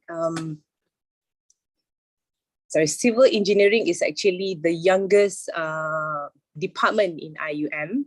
All right, so that's why we only have, at the moment, we have 16 staff, and that's why if you can see, if you could compare with other departments so far, we only have two professors at the moment, but all the, we are climbing up, okay? We are growing, so inshallah, we will do better in the future. Okay, so now, after that, we have two academic fellow, Ayah Izzihan, okay, hydraulics and hydrology expert, Tuan Haji Badrul, structure and materials expert, okay? And since we only have 16 staff, so each of us hold our own portfolio, okay? So I am the academic advisor, structure and materials expert, inshallah, and Dr. Khairia, highway and traffic expert, Dr. Siti Nur Atika, she is a wind and CFD simulation expert, all right? Dr. Dani, solid waste management and environmental, Dr. Wano Aifa, okay, she is expert in pavement and materials, Dr. Rames, highway and traffic, Dr. Ahmad Bukhari, geotechnical, Dr. Tahara, earthquake structures, okay, Dr. Siti Asma Hani, concrete technologies, IRTS Dr. Nohidayu, she is the geotechnical expert. She was from JKR previously and decided to join us, okay, recently. And Dr. Siti Alia, earthquake structure and material expert. Okay, so just to let everyone know that although civil engineering is the youngest department, okay, but we receive EAC accreditation for 6 years in 2019 until 2024. Okay, we first offered civil engineering, this program back in 2015, and the first batch to graduate was pre-pandemic. It was back in 2019. Okay, that was the first batch graduated. Okay, and maybe you don't know about this accreditation. I'm just gonna explain a little bit. in order for a program to be recognized around the world, it has to be accreditation. It has to go as accreditation. Oh my God, sorry for that. Okay, so it is very important to get this recognition in order for the program to be offered to students. Okay, so all right, this is what we got back for 6 years. Okay, it is we were really honored for a very young department to receive 6 years. Kira macam this is like a license lah for us to run the program. Okay. Now, what is exactly civil engineering? This is what I'm going to try to tell you. Okay, civil engineering is basically an application of physical and scientific principle for solving problems. Okay, we need mathematics as well as physics. You have to be strong in these two subjects, physics and mathematics. All right, most of us, when we think about civil engineering, is all about building structure. Well, civil engineering is more than that. It is more than building structure. It is basically it's civil, very very huge. Okay, we cover a lot of areas. Okay, now what we do, okay, we design, the civil engineers, yeah, you soon, okay, you will have to design, you can work in construction areas, you also do supervision, you operate, okay, and you also can do maintenance. Okay, again, civil engineering is not all about building structures, it is more than that. You will deal with road and bridges, airports, dam. The civil engineers are basically responsible in designing water supply, sewerage, and also drainage.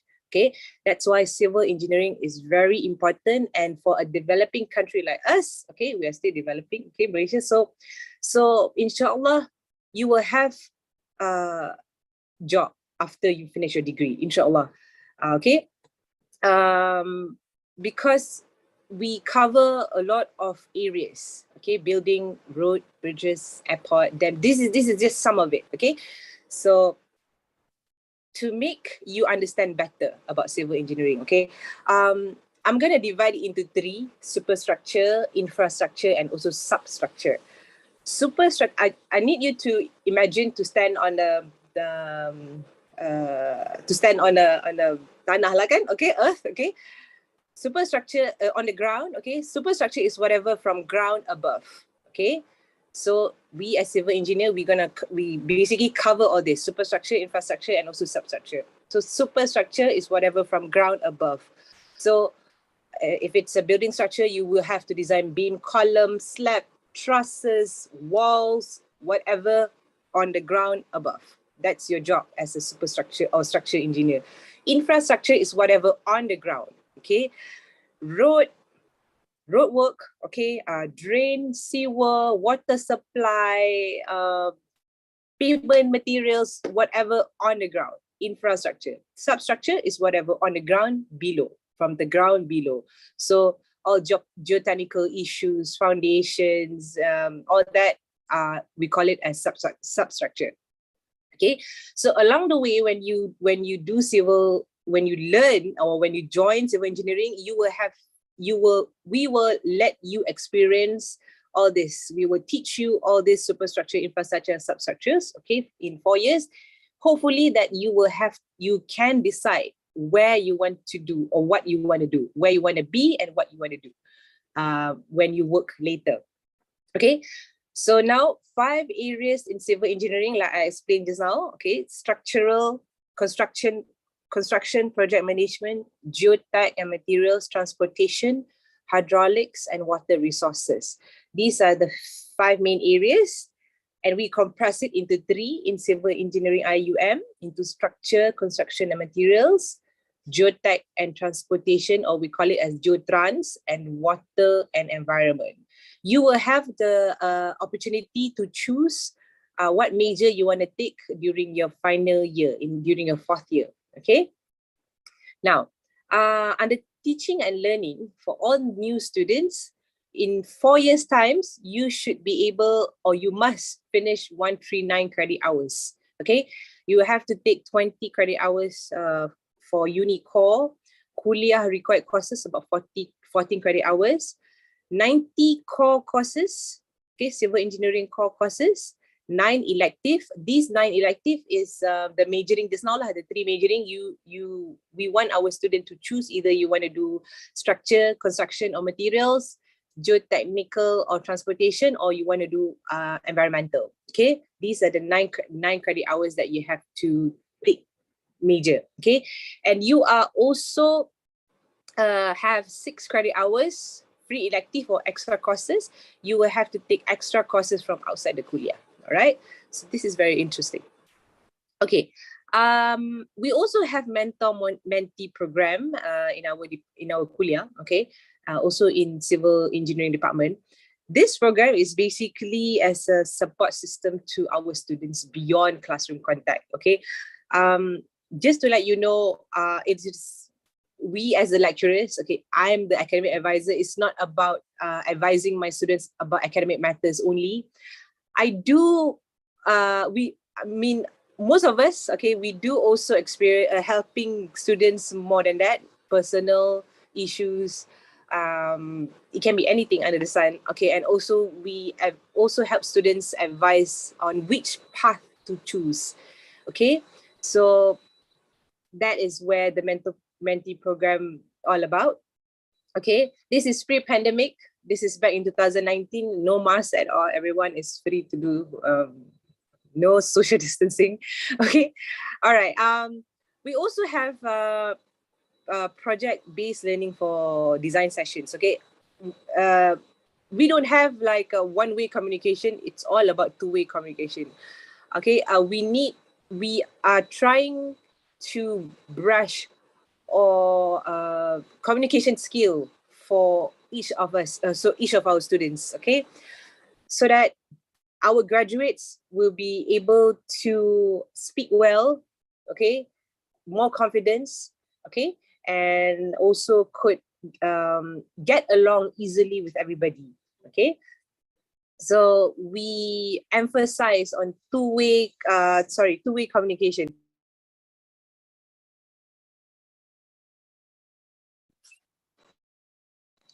Okay, sorry, technical issue.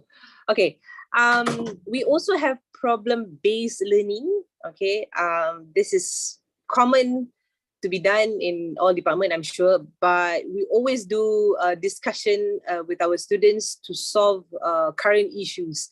Okay, all right. This is example for survey practical. Okay, this is IDP, Integrated Design Project.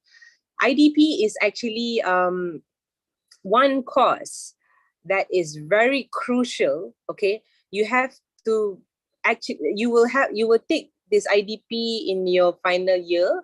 Okay, you are basically, IDP is something like a preparation for you to work later. It is, we are trying to polish you to work or to experience what the real engineer will experience later. Okay, that's the beauty of IDP, Integrated Design Project. Okay, this is some pictures for EIT, Engineering Industrial Training. You will have to go for EIT after your 3rd year. Okay, all right. These are some of the lab activities. Okay, this one is concrete. This one is geotechnical. Okay, this is Dr. Ayu just now. All right, so in civil engineering, these are the lab that facilities that we have. We have civil engineering materials, soil and geotech, hydraulics, hydrology. We also have design lab. Design lab, we are dealing with what is that? Software. Okay. We are preparing our students to use software so that you have experience, so that you can put it in your CV, okay? So that when you work later, you have, you can put some experience of using some software lah. Okay, light structure, survey, and environmental engineering. Okay, these are some of the students' activity pre-pandemic. Okay, back in 2019-20, we did annual grand dinner every year. Okay, I really miss this. We missed this for at least 2 years now. Sports day, we have CIVESA Sport. CIVESA is Civil Engineering Student Association. Okay, we have most of the time, every year we have first year mass gathering. Okay, hopefully we're going to have it this year. We also did a lot of a site visit pre-pandemic. Hopefully we could be able to do it after this. Okay, we went to Kajang Rocks. This is where you can find all the rocks, how they, no, all the aggregates, how they turn the rocks into aggregates, into, you know, into coarse and fine aggregates. We also went to Nahrim, Hume Concrete, how, place where they produce concrete. That is very interesting.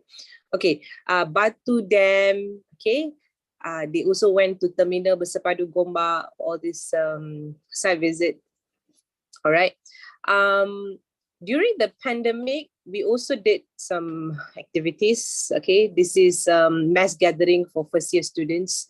Okay, we did online. Also, we did AutoCAD workshop. Okay, this is during the pandemic, and the trainer was our alumni, Muhammad Idris. Okay, all right. Just to share you some of the students' achievement. All right, this is the first. Sorry. Okay, this is the first batch graduated. Okay, back in November 2019. Okay, this is the second batch. First batch was I think about 23 students. Okay. The first batch was 25, but 23 graduated on time. Okay, second batch, 33 students. Okay, this is the second batch. After that, we went into lockdown. Okay, and right, we did a lot of competition, like this one, tower crane competition. This is pre-pandemic. We went to a lot of competition as well. This is one of it, Unit 10 bridge competition. We also did our own competition, CIVESA bridge competition. More competition. All right. This is our first batch. Okay, from our first batch, alumni. Adani is working with LLM. Muhammad Saiful is our first CIVESA president. He is now in UiTM Penang as an engineer.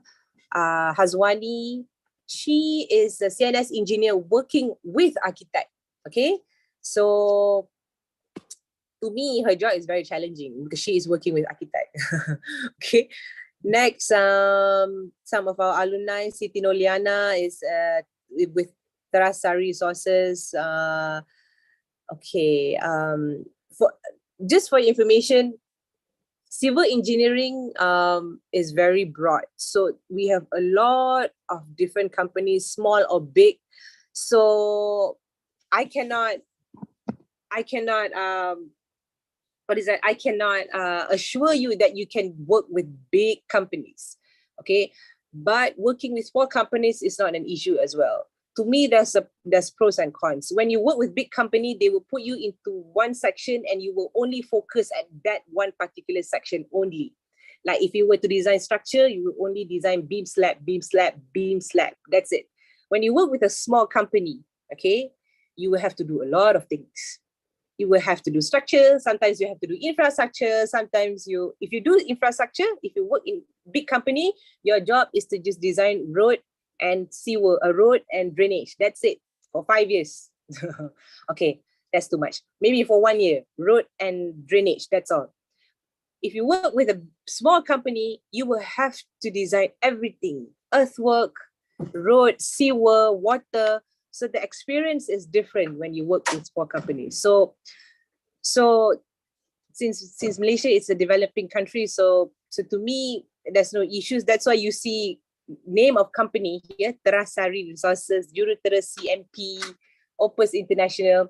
It is not a big name, but it is a big name in their industry. So, well, comparing to like Sony, like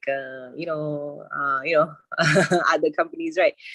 Okay, so I would be happy if you could join us, okay, civil engineering, because I always tell this to my students, civil engineers, you are important, because in a construction, after architect is us, civil engineers. If there's no us, no mechanical, no electrical, no one can come in.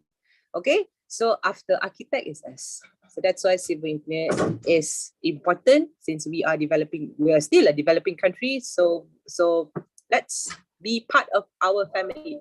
Okay, all right. You can get us from here. Please screenshot. Follow us in Instagram, also in Facebook. And if you want to get to know us better, please visit the website. All right. Thank you so much.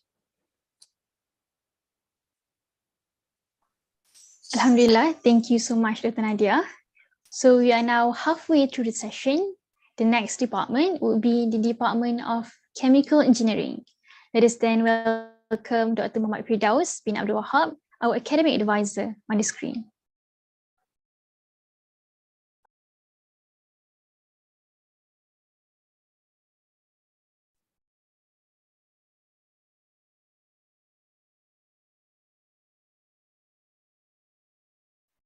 Assalamualaikum warahmatullahi wabarakatuh. Hello, Malaysia.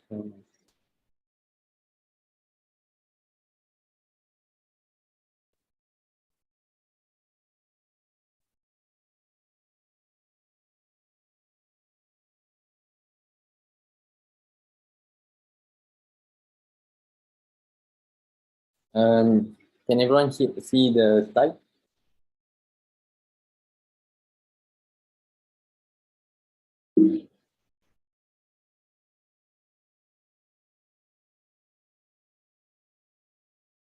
Yes, Yeah, sir.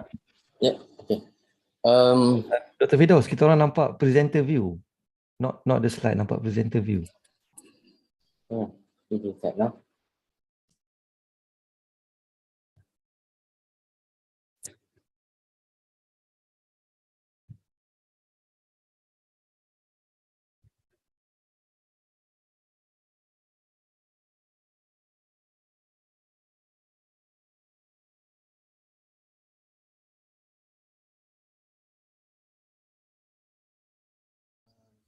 Okay. Okay. Thank you, Dr. Zain. Alright, Bismillahirrahmanirrahim. Assalamualaikum warahmatullahi wabarakatuh. My name is Firdaus Wahab. From the previously, we are from the Department of Biotechnology Engineering, but since this February, this is quite hot out of the oven. We are from now the department has changed its name into the Department of Chemical Engineering and Sustainability. So if you guys are into it's a hype word at the moment, and so if you guys are interested in learning on sustainability, so you definitely come to our department. Yeah. Right. But despite the change of the name in the department and also the revision on the program, right, the motto that we have in our department still remains the same, which is we always aim into harnessing life, meaning in our environment, everything around us, we always have proteins, we have chemicals, we have biological cells, we have chemical cells, everything around us. Those are the things that we harness. But that is where, as a scientist or from a science background, that is where you stop. You harness them, you try to understand. But as an engineer, right, you use that as a tool and you engineer it to make new living, right? So it actually goes back into the quotes that Dr. Azhar from Mechatronics department shared earlier, right? So that is our motto in this department.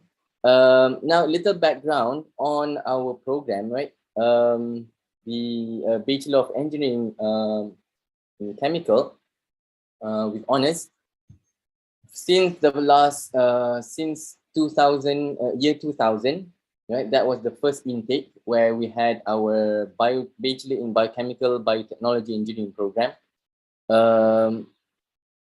Then 20 years forward, we've done a lot of revision based on our alumni's feedback, through company's feedback. So we've done a little bit of revision on the program to actually we've expanded the scope of our program to encompass a more general and a more, this is important, a more understandable degree where people can actually relate at the first instance.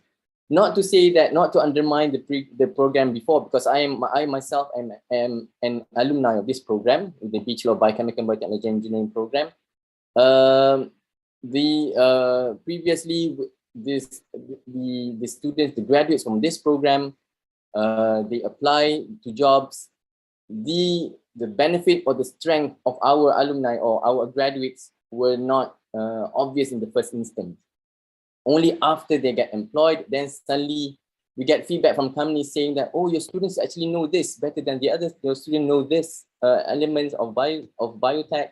Your students know more about processes in a more detail because you deal with a more complex structure with cells and everything.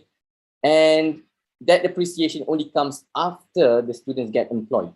So now we're trying to actually let the companies know, let the industries know that our students are good from, or even are the best from the get-go. So the moment you see this degree, please do accept our graduates. So that is the reason or the main background of why we are actually revising this program. And now it's actually being named into Bachelor of Chemical Engineering. But the components, as I will describe a little bit later on, and we can discuss further in the breakout room, that this program still maintains the core components or the strength of the previous program, the Bachelor of Biochemical and Biotechnology Engineering program, but it expands a little bit more so that, number one, the options for you to go into the work field, into the industry after graduation, your option to apply to jobs will be wider because people can associate chemical engineering immediately. Just by looking at the name chemical engineering, there are no more questions. Previously, when people say biochemical biotechnology engineering program, the first thing that comes is the interviewers will come with the question, what is this program that you are attending to? So we are removing that obstacle now. You guys will be applying to this program and your options will be wider.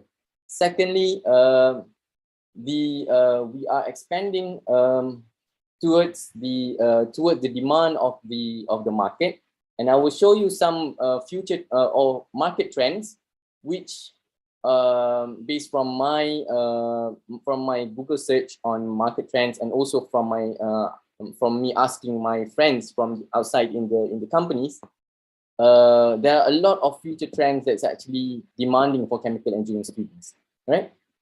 So back in 2020, this is during the pandemic, this is where we got our first batch accepted into the program. And hopefully, inshallah, please pray for all of us that you will be the first batch who will be attending this program face-to-face, physically, from the first semester, okay? Inshallah. Okay, now, of course, the other programs just now, you've heard Dr. Hanafi, you've heard Dr. Azhar, Dr. Nadia, and also Dr. Tengku Diana just now. All of them have spoken wonderfully about their programs. Now, the one thing that I want to highlight here is, what is chemical engineering? All right. Again, engineering, just like what the other academic advisors have spoken about. Engineering is always a component of where you try to first of all, you try to solve problems around you, but you try to come up with designs, with solutions, right, to actually address these problems. And that comes from a strong background knowledge of maths and physics in engineering. But in chemical engineering, right, there's another component that's added, and it actually reflects the name, right? I think everyone can guess where the name, the component of chemistry comes into play, right? And with our program, because our program also emphasizes on the knowledge of biology, because biotech and biology is really the way forward, actually, right? And before I go into this, one thing that I want you guys to understand, right? This is comparing between engineering and ICT, right? Of course, because in our Kulliyyah, we also have ECE. I think Dr. Rosmina's will be briefing later on.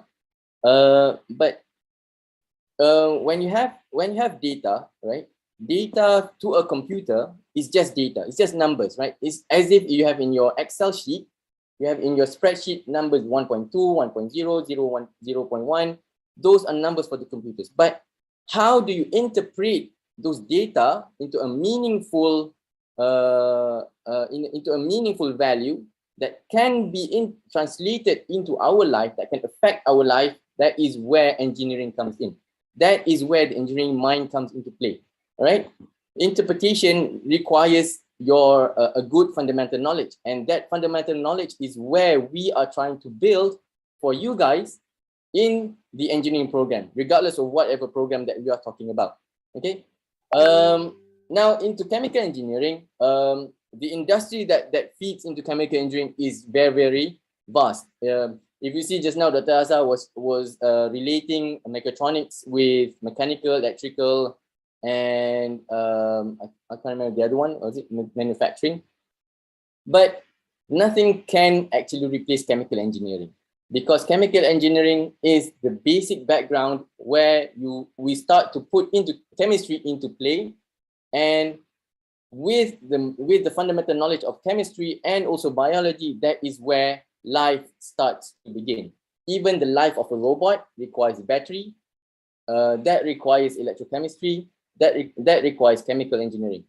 We talk about cars again and again, but no car can move without power, without energy, and that power comes through the knowledge of chemistry as well. Electrochemistry, if we're talking about in the past, we're talking about fuel and diesel.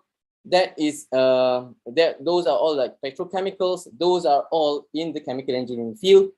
You were talking about vehicles of the future. The energy is renewable energy, vehicle energy.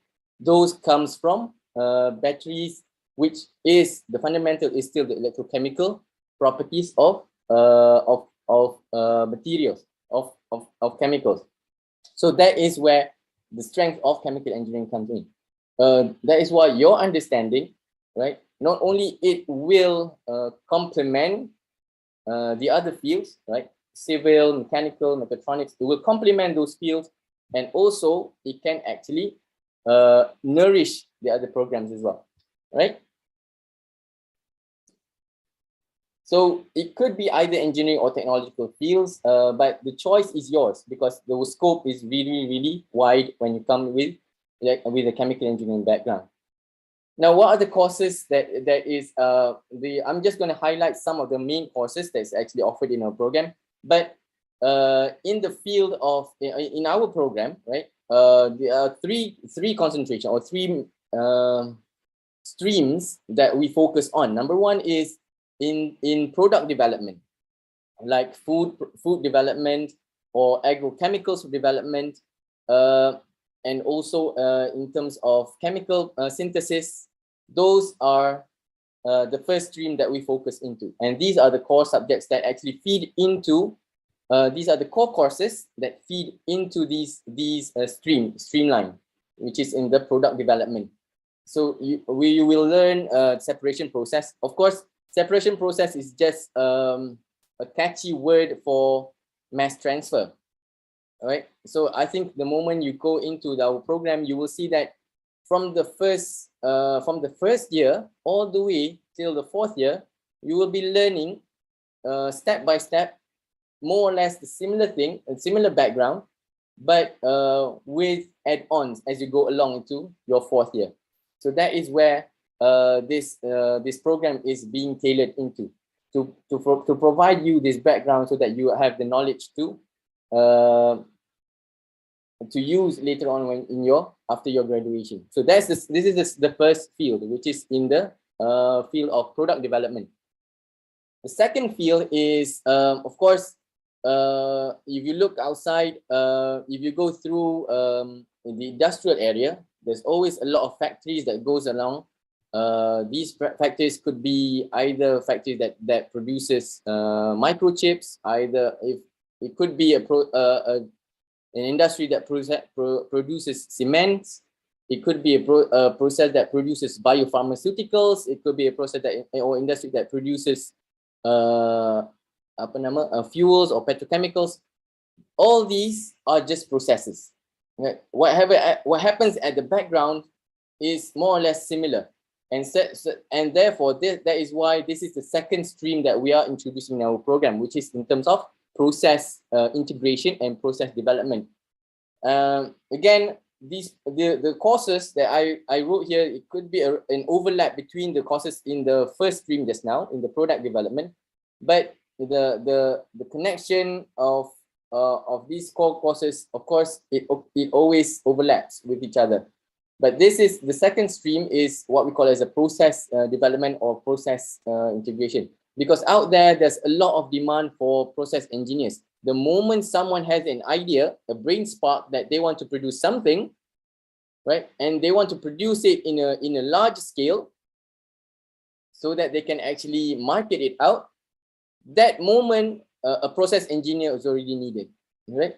So a process engineer is always in high demand, and when you talk about process engineers, it could be from upstream or from downstream or even from midstream sometimes, right? When you talk about upstream, it could be normally reactors will be involved, or bioreactors, or drilling. Not drilling. Well extraction will take place.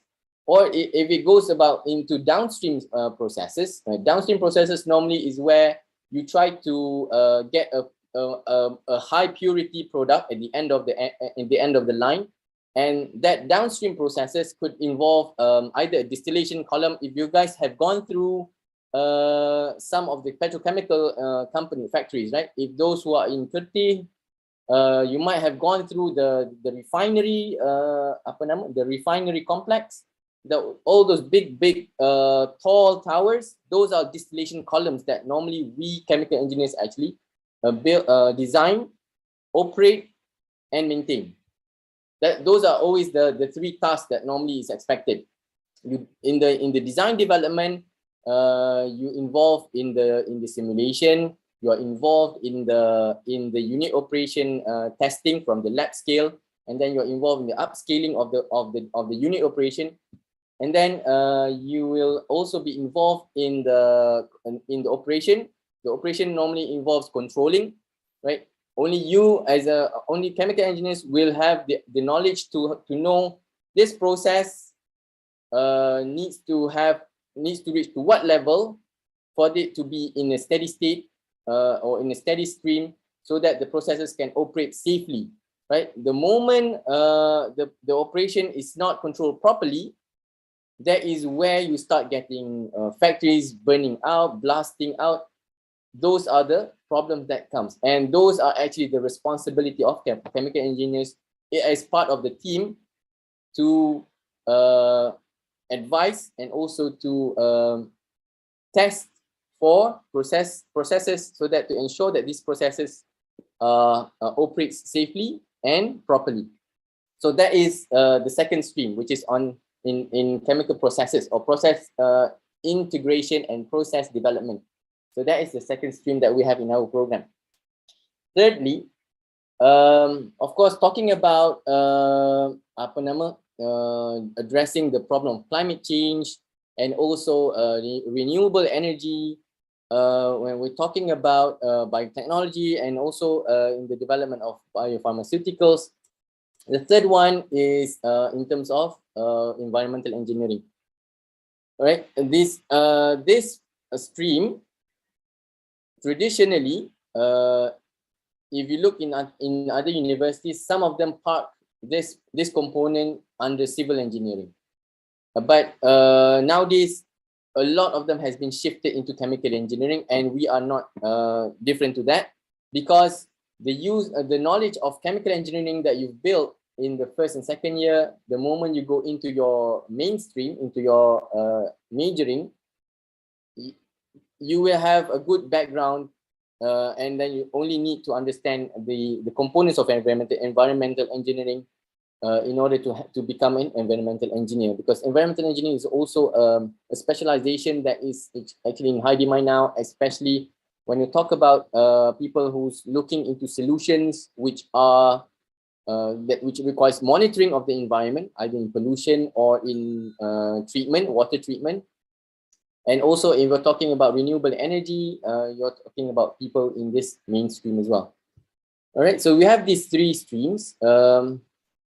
These are the streams that we focus on in our program. So if you want to become a process engineer, it's actually it is part of it. If your interest is in becoming an environmental engineer, your mainstream is also is one of the program that is offered in one of the streams that is offered in our program.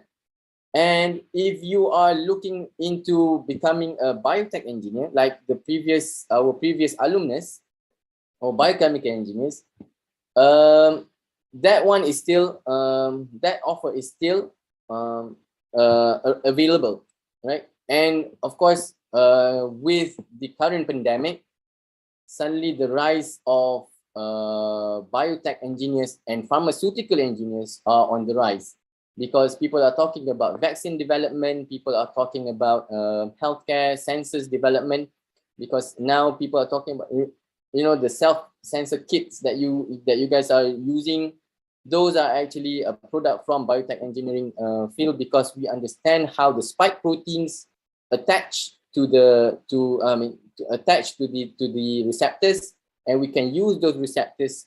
So the COVID-19 virus, the surface, right? Let me simplify the terms here. The COVID-19, the virus, the virus protein or the virus surface will be detected by on the surface of your sensor, the self-test kit, and then there is a colored component, a colored compound that is actually there. That's why if you have COVID-19, then only you can see that pink line on the not pregnancy test, COVID-19 test kit, right?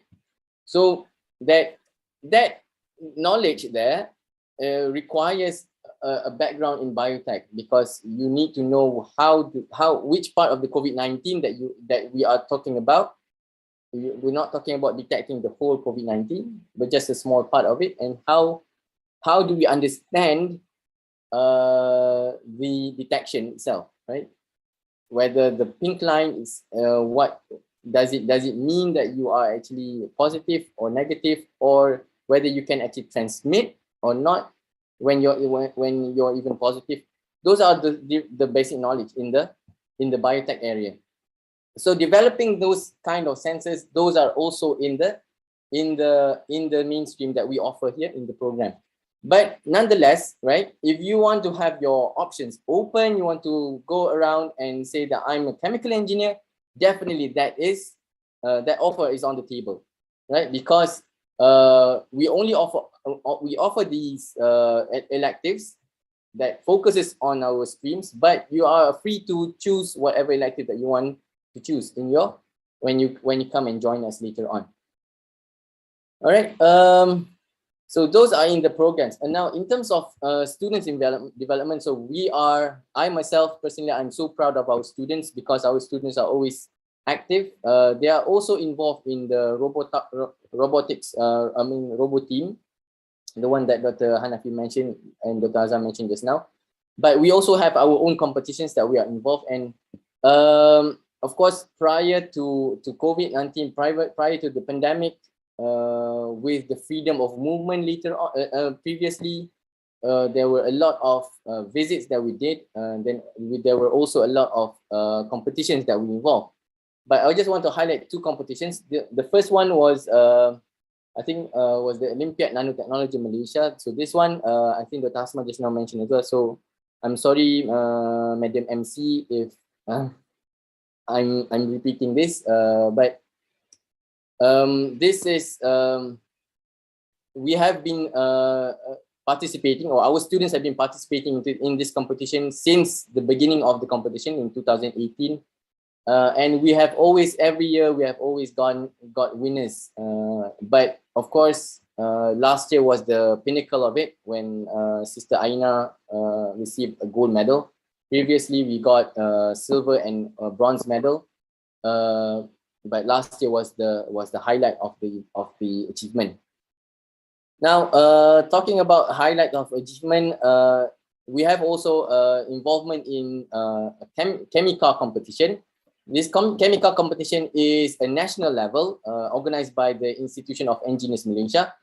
But despite it being a national competition, this competition has blown up into international level, because in 2019, the last time that we participated in this competition before the pandemic, we had participants from Poland, we have participants from Indonesia, a lot of participants from Indonesia, we have participants from there's another Middle East country, I can't remember the name.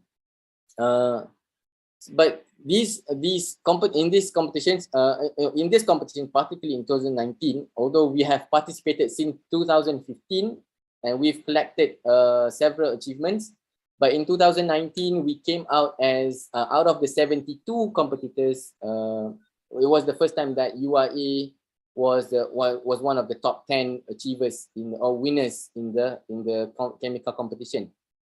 So that was, we are looking forward into improving our achievements in the few years to come, and that is where we need you guys. I think those who are sitting here right now, you guys have the brains, you guys have the interest. The chemical competition, of course, I think when you go into a breakout, we can actually discuss more on this. But the chemical competition is basically not a typical vehicle, but is a vehicle where you have to run it on a chemical reaction basis, not a typical battery basis, right? A non-typical chemical reaction to move the vehicle from one point to another point.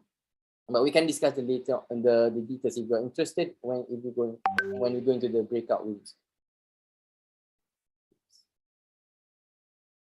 Oh, 2 minutes left. Sorry. So I think I will conclude a little bit. So these are the fields that is offered as a chemical engineering program. So these are all the options. Because time is, sorry, I'm running over someone else's time, so that is not good.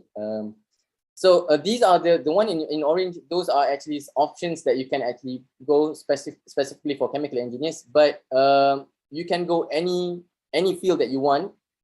And these are the industries that I discovered the trends for chemical engineers in 2021. All right. I can share this back in the breakout room later on. Just a final note, these are all our alumni all throughout the world, from Siemens Energy all the way to Cellcom. We have them all everywhere. And just the highlight here, because of the COVID-19, we have one of our alumni who was involved in the development of an antibody in the UK. She's doing very well there. And we are also proud of our other alumni. They are coming from different companies, different backgrounds. Some of them have also had a consultancy companies developed by themselves. And these are also some of our alumnus throughout the world. So we are again here hoping to have you here on board, not only in the chemical engineering program, but also in the Kulliyyah of engineering itself. So thank you very much. Assalamualaikum warahmatullahi wabarakatuh.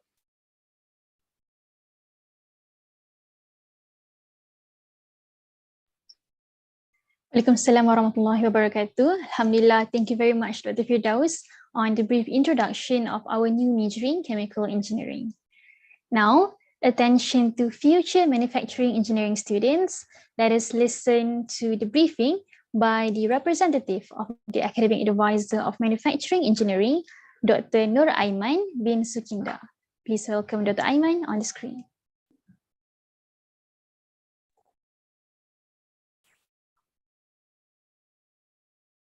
All right, thank you, Sister Moderator. Bismillahirrahmanirrahim. Assalamualaikum warahmatullahi wabarakatuh, and very good morning to all of you brothers and sisters. Alhamdulillah, praise to Allah subhanahu wa ta'ala for allowing us to have our briefing this morning. And thank you to all of you brothers and sisters for joining our session today. I believe, and I'm sure all of you are very interested and very, what we call, very energetic to hear about our manufacturing programs. And before we begin, I would like to introduce myself first. My name is Dr. Nuraiman Skindar from Manufacturing and Material Department, and I was alumni of IUM in 2011. And brothers and sisters, I will give you a very short briefing to our manufacturing programs, and I will share some information and why you should join us, what we can offer to you. And I'm sure you that let's talk, then I will share more on the video. I start with the introduction of manufacturing engineering, what is manufacturing engineering, as well as why manufacturing engineering is very important to our life. Well, what is manufacturing engineering? Easy word to understand is manufacturing engineering is we converted a raw material into a new products. Brothers and sisters, I give you a very simple example. If you have a box of metal and we convert it into something that more valuable, something that can functioning, and of course, yeah, this involves a lot of process. For example, in the design stage, involve machining process, involved in what we call this assembly process, and all these things is related to manufacturing engineering. So easy to understand manufacturing engineering is we converted raw material into something, a new product. We call it new product, something that more valuable, something that can functioning. And why manufacturing engineering is so important to our life. Brothers and sisters, please look at yourself, look at around you. And even if you are currently using your laptop or using your smartphone, and everything you use in your daily life must be manufactured. Example, yeah, your motorcycle, your car, even your attire as well. And if you love traveling, the aircraft itself, you have to manufacture. And according to the Department of Statistics Malaysia official portal, you can also check from the website that the manufacturing sale itself in 2021, which is in last year, 143.9 billion, which is increased 15.5% in the manufacturing industry sector last year. So imagine, this is why manufacturing industry is very important to our life. And I think, brothers and sisters, you are familiar with the term of Industrial Revolution 4.0. And now we're talking a lot on SDG 17. Well, IIUM is actually adding another SDG, which is 18. But anyway, Industrial Revolution 4.0, just a bit on the revolution timeline that started from 1784 on the Industrial 1.0, and then we moved to 2.0. And then on the 1969, we moved to Industrial Revolution 3.0, which is currently actually Malaysia adopted the Industrial 3.0. Some of the company currently moving toward the IR 4.0. Now, over the few years, actually manufacturing industry has tremendous revolution. Yeah, we call it as we entering a new era. We call it as digital manufacturing. After that, we'll show some of the video on the current trend of manufacturing industry. Now we have robotic in manufacturing. We have additive manufacturing now. Currently, is a lot of companies implementing the additive manufacturing. Even we can print a car. We can print a house in one day only. And even we print a food, yeah, and then also, of course, including integrated software in the manufacturing and so on. I will share some of the video on the current or latest trend of manufacturing industry. I think it's a very interesting video. The manufacturing industry has undergone significant revolutions. Now, the industry is entering the exciting Industry 4.0. It is a transition powered by data and automation technology that could transform every step of the manufacturing process, and adaptation of operating models and processes due to the new post-COVID-19 standard are the key priorities for 2021. Number 1, post-pandemic adaptation. The goal of the upcoming period of restoration will be the transition to a new normal, to new standards for operating models and manufacturing strategies that will lead through numerous in-house digital transformation. Fourth Industrial Revolution. The industry has gone from a business idea to big business, with 3D printer shipments expected to increase from just under 200,000 in 2015 to 2.4 million in 2020. Today, you can have a hip replacement from a 3D printed bone or use a 3D printed bionic arm. Talk about blurring the line between humans and technology, right? This new era of technology is driving a lot of innovation. You can see in this chart the number of patents related to the fourth industrial revolution for things like 3D printing or AI has been climbing up and up since early 2000. Organizations are embracing new technologies to make their businesses more efficient.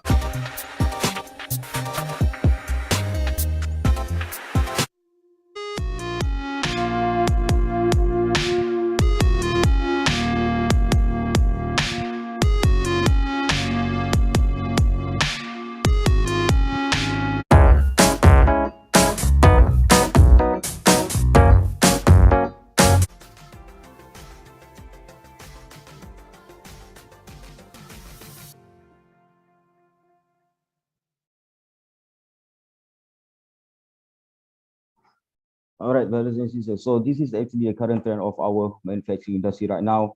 And I think the most interesting part in manufacturing engineering is we want to see something came into life. Yeah, not only in the design stage, we want to see something that bringing the thing into life. I think this is the most interesting part in the manufacturing industry. Now, brothers and sisters, what we can offer to you. So this is actually the main important part. Yeah, what the knowledge, what the skill you learn when you join us, our manufacturing programs. So recently, we just revised our curriculum in order to ensure that our students get the latest, the latest knowledge and the proper knowledge and the skill that needs by the industry. Yeah, as mentioned before, we're talking a lot on the IR 4.0, sustainable development goal. Now we're talking a lot on sustainable manufacturing.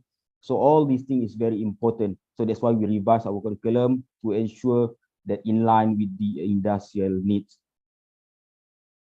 And also what we can offer, this is actually not including in our cost, but this is actually a very important as your added value.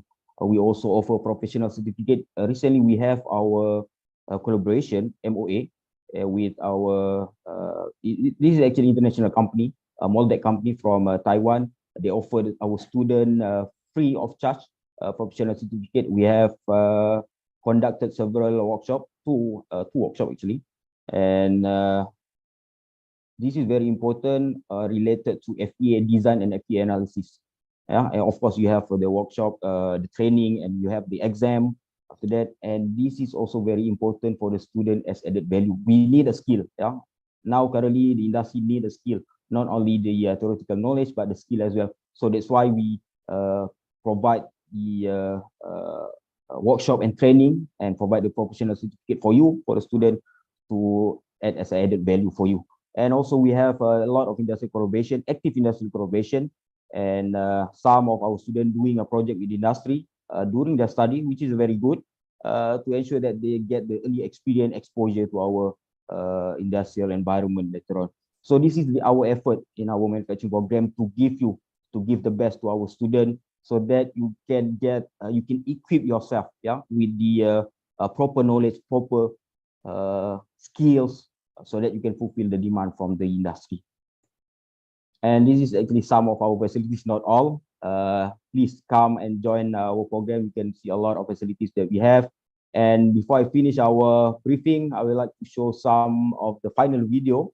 So basically the video will show some of our information on our program, the course, as well as our alumni, our student activities, as well as collaboration with other industry. And based on the statistics, more than 70% of our graduate or fresh graduate student within 1 and 6 months get the job. I think this is a big number. It's a good number for us to show you that our manufacturing program is very important, especially in Malaysia. All right, I'll leave you with the video, and please enjoy the video.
All right, I think that's all for me. And once again, thank you to all of you who joined our session today. I believe all of you have got the information that you need. And if you have any question, please, you can go to our website or you can scan the QR code, as well as you can also contact our academic advisor, Dr. Aisha. And I believe after this, we have a breakout session. You can also directly ask any question that you want to know to the Dr. Aisha. And once again, we are all here in Department of Manufacturing and Maintenance Department. We are waiting for you. And we have a 20 lecturer with different expertise and different experience, different background are waiting for you. With that, wabillahi taufiq hidayah. Wassalamualaikum warahmatullahi wabarakatuh. And I will see you again, inshallah, in the near future. Back to you, our moderator. Thank you. Waalaikumsalam warahmatullahi wabarakatuh. Thank you so much, Dr. Aiman. So next, as the representative of the Academic Advisor of Materials Engineering, let us invite Dr. Ahmad Zahirani, the Head of Department of Manufacturing and Materials Engineering, to give a brief overview of the majoring. Please welcome Dr. Ahmad Zahirani on the screen. Thank you very much, Sister Aina. Can you hear my voice? Yes, clearly. Alhamdulillah, Dr. Aiman dah selesai. Okay, let me start my sharing. Let me share my screen. I want to start my I want to start my presentation with a short video. Okay, this one.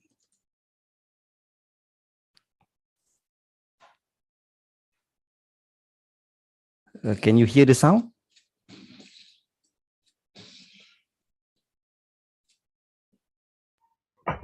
Ada audio tak?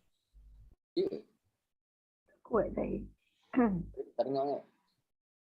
Oh, okay, sekejap Dah share sound. Okay, saya restart balik my sharing. Sorry. Share together with sound. Okay.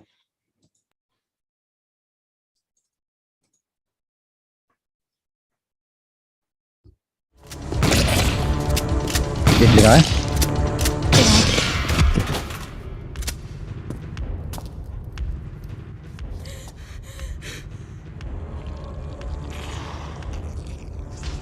Hmm?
ظهر الفساد في البر والبحر بما كسبت أيدي الناس ليذيقهم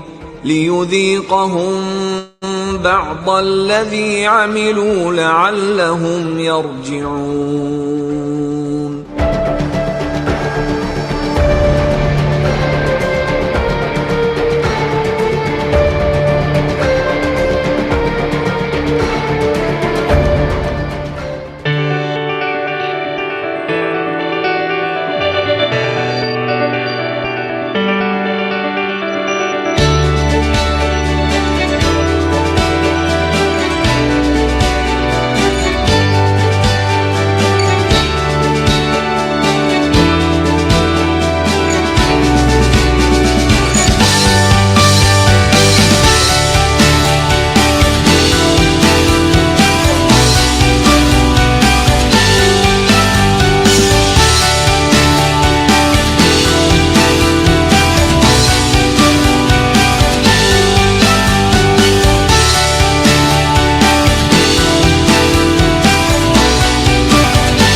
Okay, that is just the preview of my presentation. Actually, I do have another slide.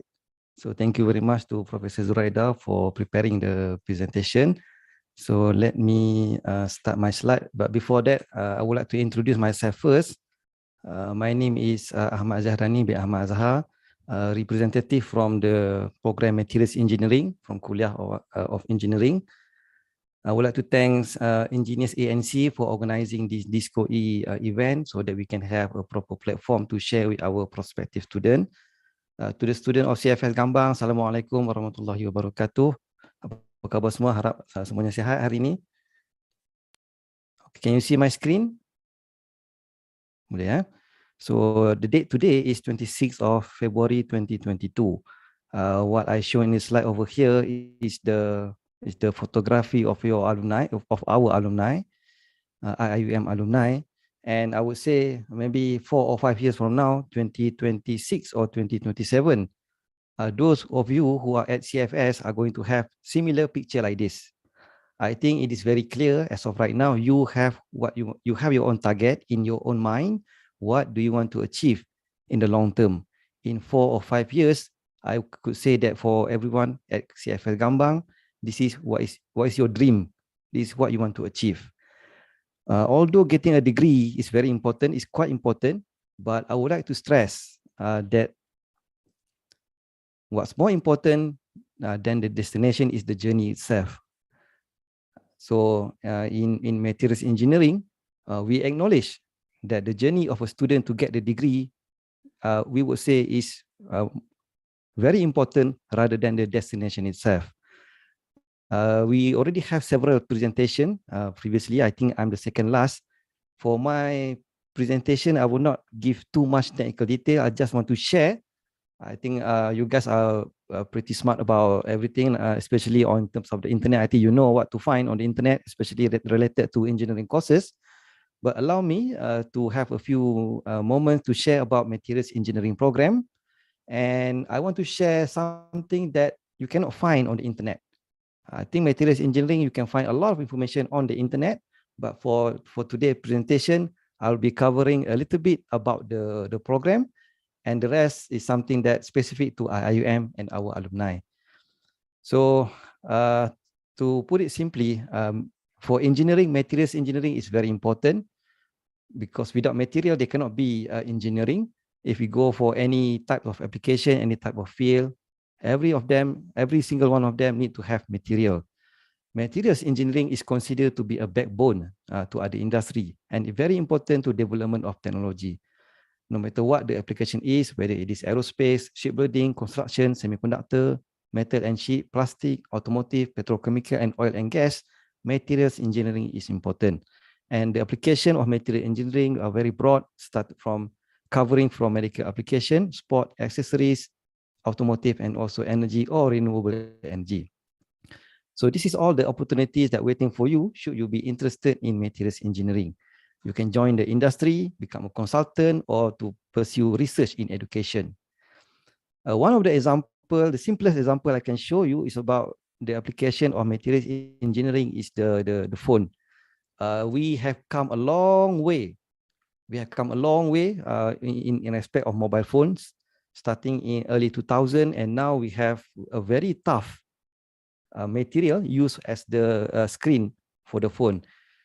I think Whether this is one of developing a the new type example of that I can share shatterproof with you. glass for phone screens or a heat. So another application that or another field that I can share is about materials engineering is on about polymers, metal and alloys, composite and biomaterials.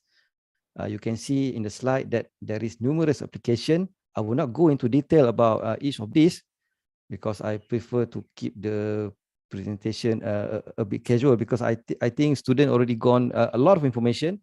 So I try to keep it simpler, so easier for you guys.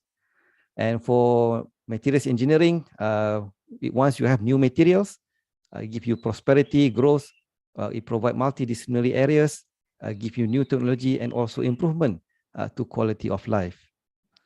Another application, another field of materials engineering involve metallurgy, corrosion, coating and ceramic, biomaterial, polymer and composite, and also simulation and modeling.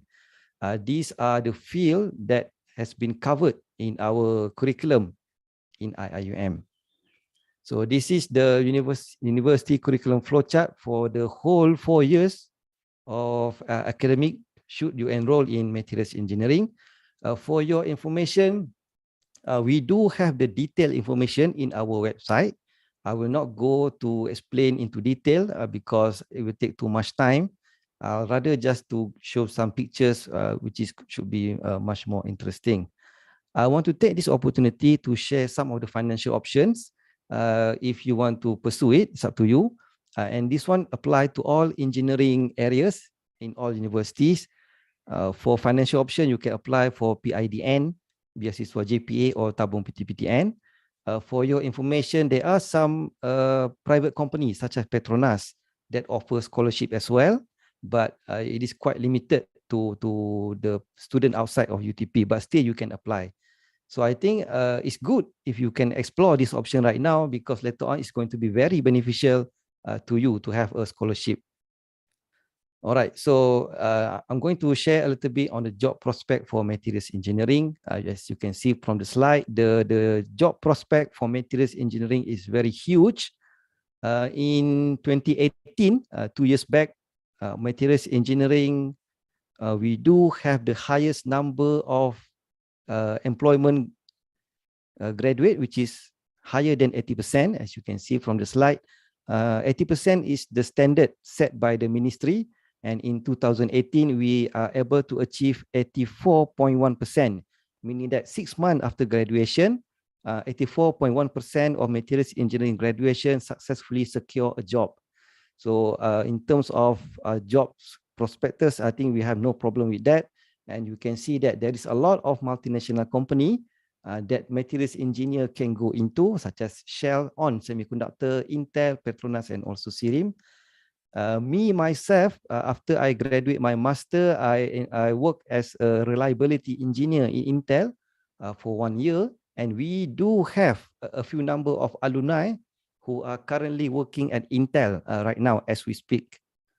Job prospect, okay, another area, materials engineering and technology, life sciences, healthcare, pharmaceutical, research institute, aerospace, defense and technology, microelectronics, petrochemical, chemical, and also renewable energy.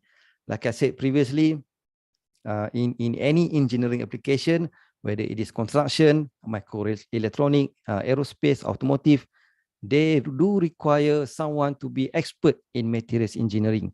So that's where we come in. So from here on forward, I would like to share some of the picture of our alumni.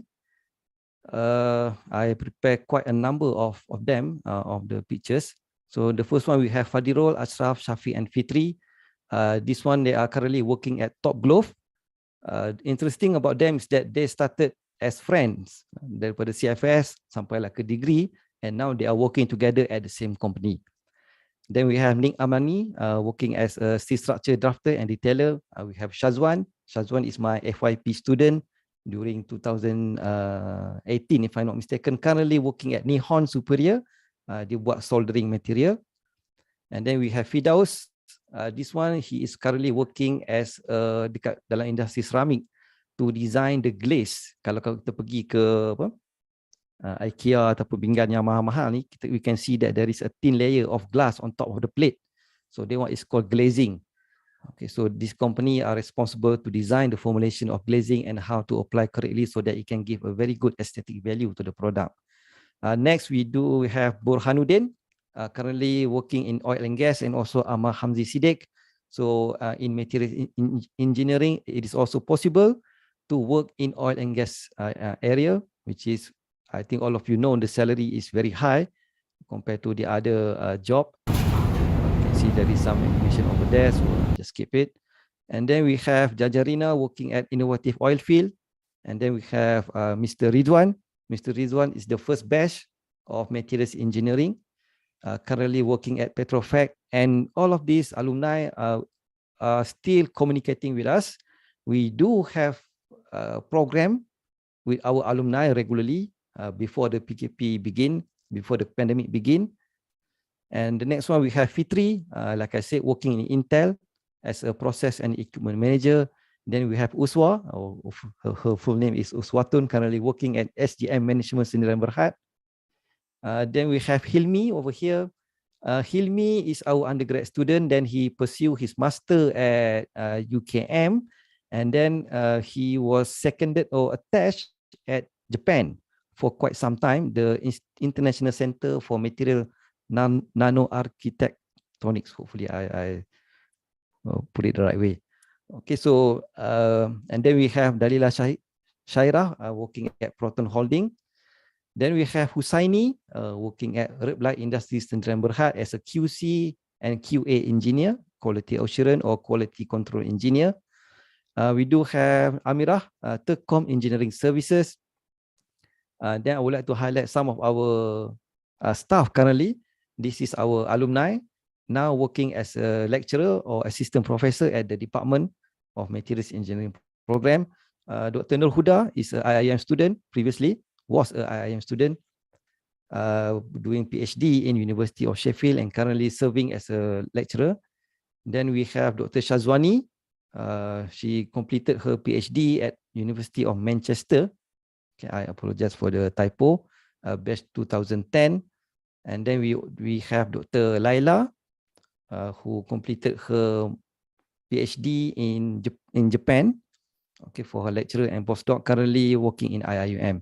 So going into materials engineering, there are a lot of opportunities. I think some of you may not heard about materials engineering, so I think this is a good opportunity to say that if you go into this area, there is a huge chance or opportunity to go even further. So we do have some video over here. The lab work that she did during her postdoc study at Japan. This is the picture of all our staff. I think we do have around 39 staff, including manufacturing and materials engineering program. And I would like to highlight some of the activities and collaboration that the program of Materials Engineering did for the last few years. Materials Engineering is quite active, is very active in doing a lot of activity and collaboration outside the university. The one that you see right now is the Green Materials Day, where we open up a booth and we try to promote awareness regarding recycle. As you can see from the poster, it's written there, kita semula. And after this event, this project has been extended as a module to nearby schools, which what we call it Green School Module. So this is a program led by Dr. Nur Idayu, where we, the lecturers and our students from Materials Engineering, we go to nearby school and we promote to nearby school about the importance of recycle. Not only that, we do have some workshop or briefing, and we teach the student, school student, pelajar sekolah, how to do some simple science project regarding to recycling. As you can see the figure on the right, students are producing soap using recycled oil.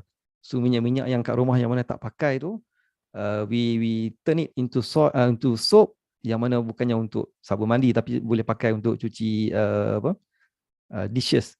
So you can see that not only in materials engineering, not only we focus into academics, but we also pay a lot of attention to community service, because we believe in order to produce a good graduate, academic alone is not enough. We need to expose students to do community service, to be active in the community and to contribute back to the community. So let me check dah berapa lama saya bercakap ni. Okay, ada 3 minit lagi. Some of the collaboration that we have, alumni career talk, we have it every semester. We also have materials lecture competition. This one macam bagi syarahan in 3 minutes time. And then we do have career talk in oil and gas industry by our alumni. We do have previously Hari Raya gathering for this is an annual event for us actually. And you can see that this is Brother Ridwan over here. He is the alumni that I introduced earlier. This is a joint collaboration between the department, the students, and also our alumni. And then we do have logo competition, IDP final exhibition, mentor-mentee program, and we also have like other department, industrial visit to companies. Then we have student action program with Hokkaido University. I can say that our program have a very close relationship with some of the university in Japan. Some of our lecturers graduated from Japan and they maintain a very close relationship with them. This is Nano Malaysia signing ceremony. And this is a visit from Institute Seni Indonesia, Yogyakarta. And then with Idemitsu Kosan Corporation Limited from Japan. Beside that, I highly encourage the material student and also staff to be highly active in community services. During the recent flood situation happened in December, our program has been actively involved in the flood relief mission. This one is at Kara on 6 January 2022. This one at Temeloh on 28th of December 2021. This is, we can see that pergi satu hari ya, pergi pagi dan kita orang balik waktu malam baru habis. And then we another one yang ni dekat Hulu Langat. I think tempat yang agak teruk terjejas. This is on the 23rd December 2021. And beside community services, our program also actively do some visit internationally. Okay, this is on 2018, where me and Professor Hazlin over here, we go to Lombok. This one, there happened to be an earthquake on 2018, and we are trying to go there and try to kickstart their economy. So what happened over here is that Professor Hazlin is trying to teach the local how to manufacture soap from basic chemicals. And this is a program joined by the staff and also the student from Kulliyyah of Engineering. You can see on the far right, the one who are wearing the yellow t-shirt is Dr. Sani, our dean. And then before that, 2016, I involved in another community services also in Lombok, Indonesia. We call it Mission of Academic Excellence. This one joined by our student Fahmi. I think many lecturers still remember one of our prominent alumni, Mr. Fahmi.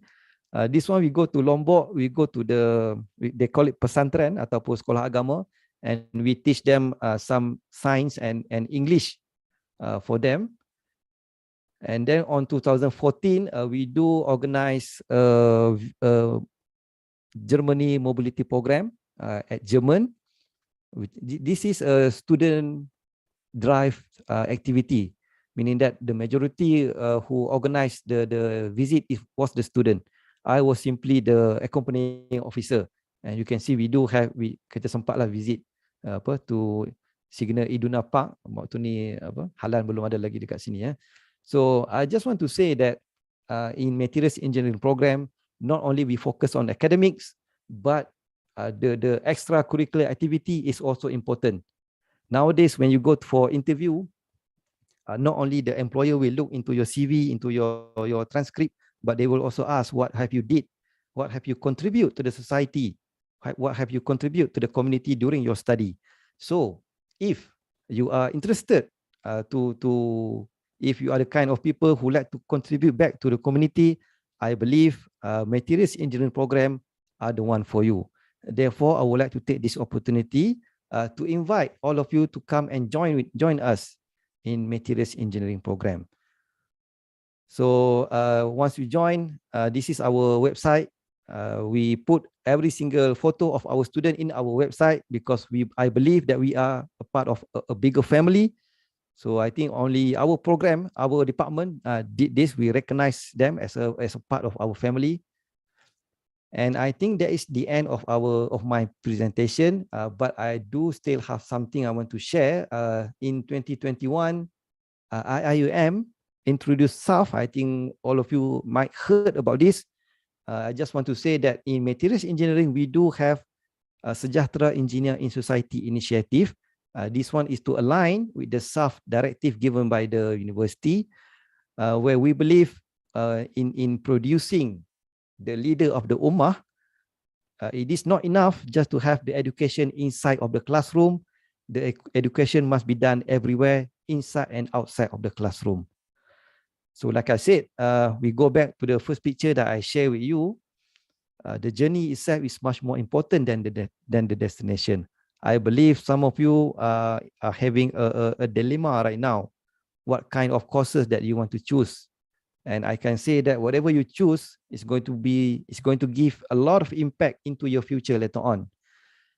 I think the best advice that I can say is that think carefully, but remember what is the most important thing is about the journey. Of course, you get the degree at the end of your study, but the real output is you. IIUM is producing students to become a leader in the future. That is the real output. So how we shape future leader is through giving you the best experience that you can have for the next 4 years. And that is the guarantee that I can give you. Should you join the materials engineering program, I think you will have the best experience in your life. I'll end my presentation. Thank you very much. Assalamualaikum warahmatullahi wabarakatuh. Kembalikan kepada Aina. Waalaikumsalam warahmatullahi wabarakatuh. Alhamdulillah, and thank you very much, Dr. Zahirani, on the briefing for our future students of materials engineering. We have now reached our final department briefing. Therefore, for the Department of Electrical and Computer Engineering, please welcome Associate Professor Dr. Rosmi Nazwin Abdul Rahim, the Academic Advisor of Communications Engineering. Please welcome Dr. Rosmi Nazwin on the screen.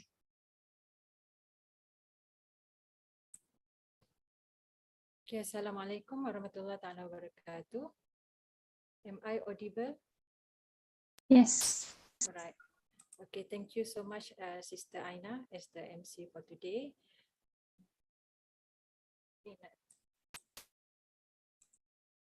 Okay, so Alhamdulillah, we come to the end of the session. Okay, luckily or unluckily, I'm parked under the very last slot. Okay, I'm not sure whether the students, the CFS students, are still breathing okay or still with us or not.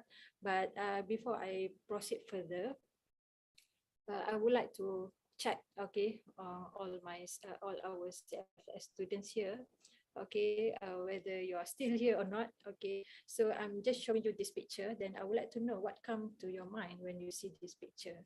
Can you please respond in the chat box so that I can see your answers, please? Even the committee, if you feel like answering, you can do so.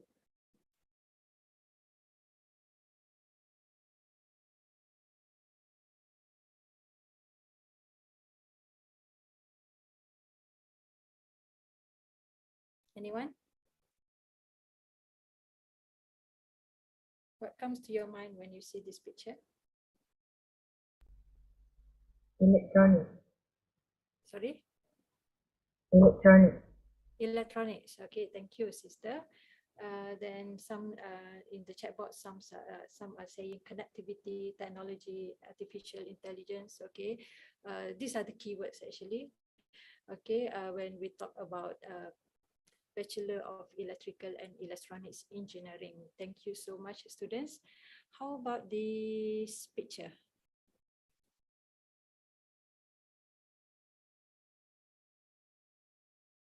Anyone want to give the answers? What comes to your mind when you see this picture?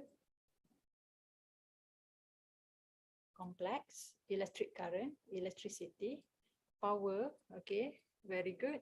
Okay, so yes, is related to power system engineering, which is covered under Bachelor of Electrical and Electronics Engineering. Thank you, students, for your answers. So when we talk about this bachelor, actually all the keywords that you mentioned just now are there. We can talk about artificial intelligence, cloud computing, IR 4.0, IoT, CMOS technology, even the power systems, sensors, whatever we talk about is there. It's all about Bachelor of EE.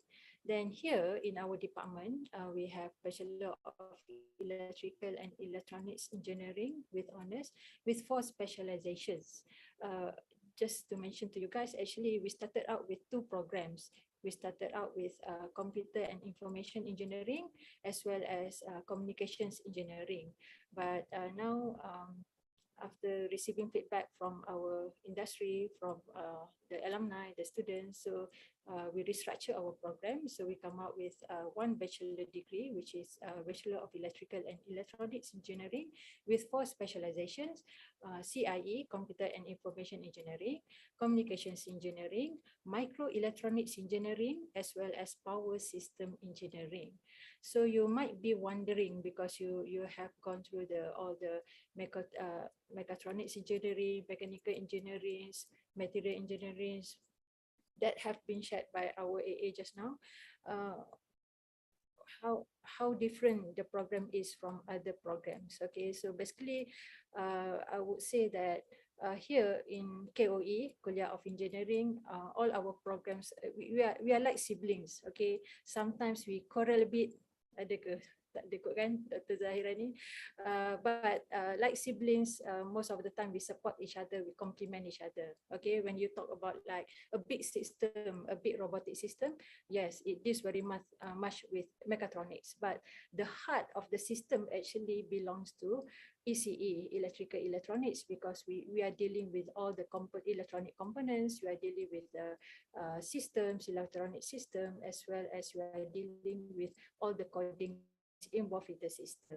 So how special we are, actually we are complementing each other, and that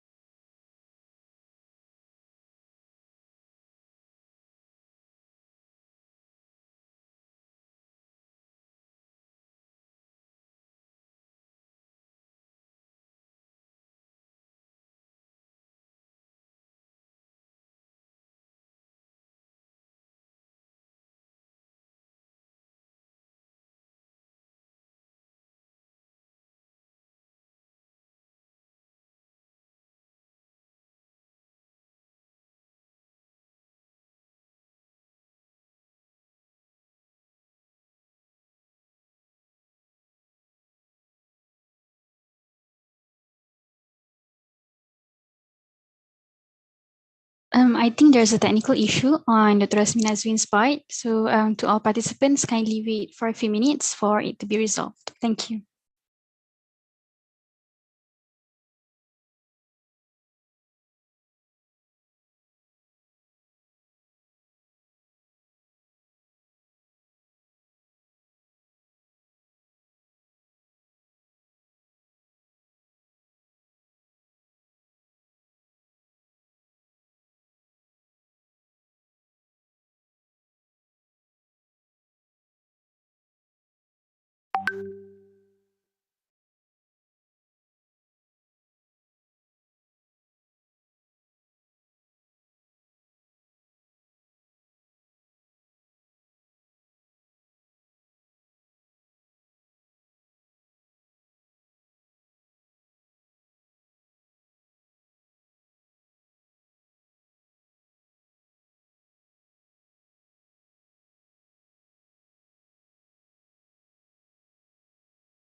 Okay, Assalamualaikum students. Sorry for the hiccup. Okay, somehow today the Unify is sabotaging me. Okay, I'm so sorry for that. Thank you, Sister Roda, for sharing my screen. Can you just please proceed to the next slide?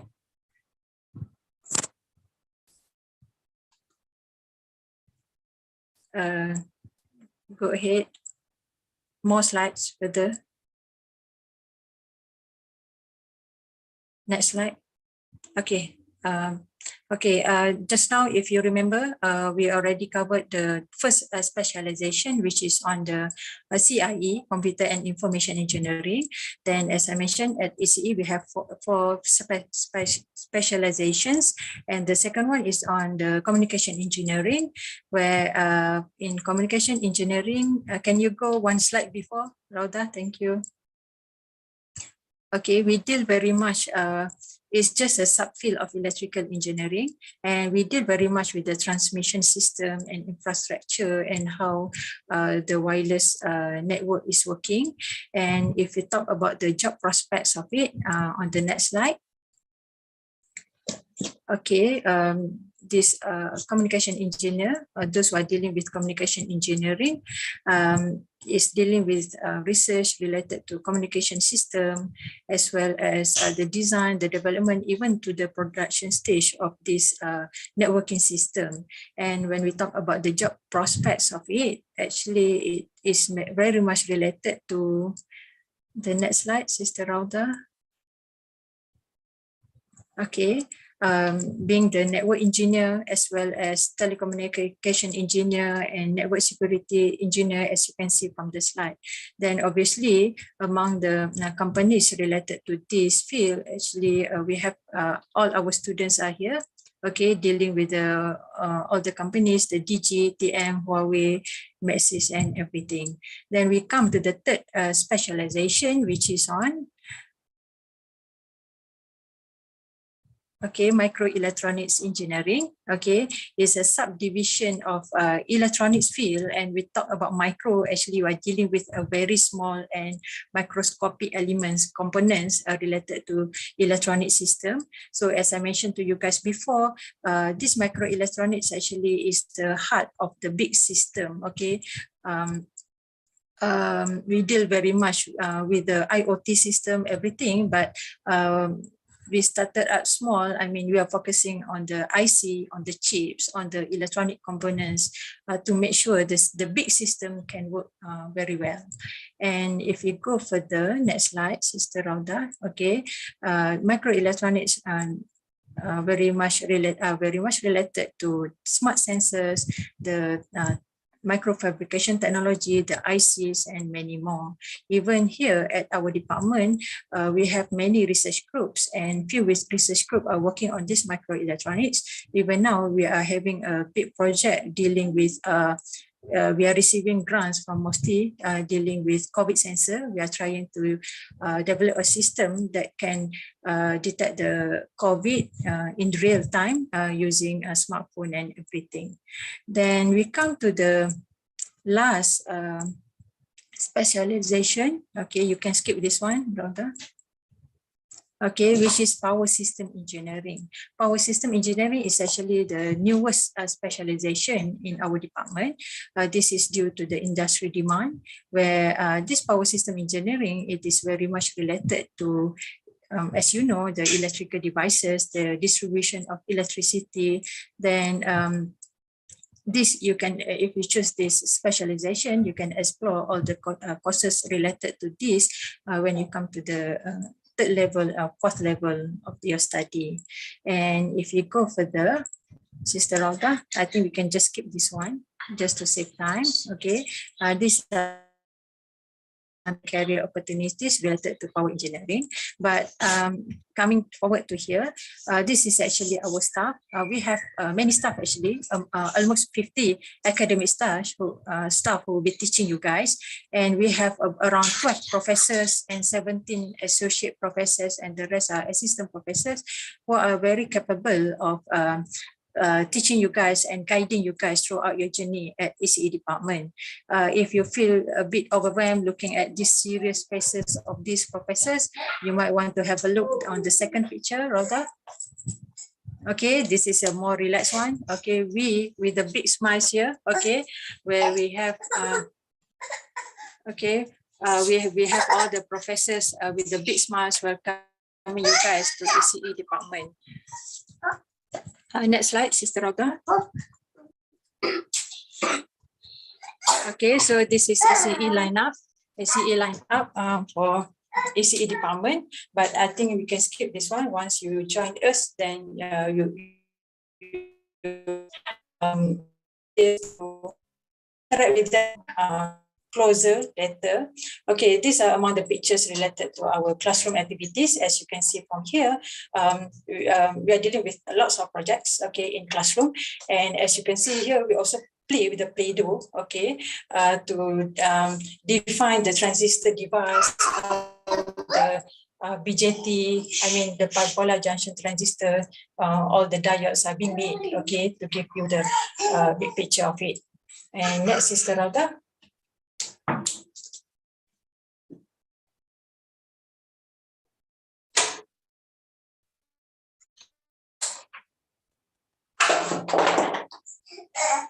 Okay, next one, we have also activities similar to other department where we have outside activities. Obviously, it's before pandemic. We have visit to industry, and we have some activities which I think later when we come to the breakout room session later will be described much further by our student committee. Next one.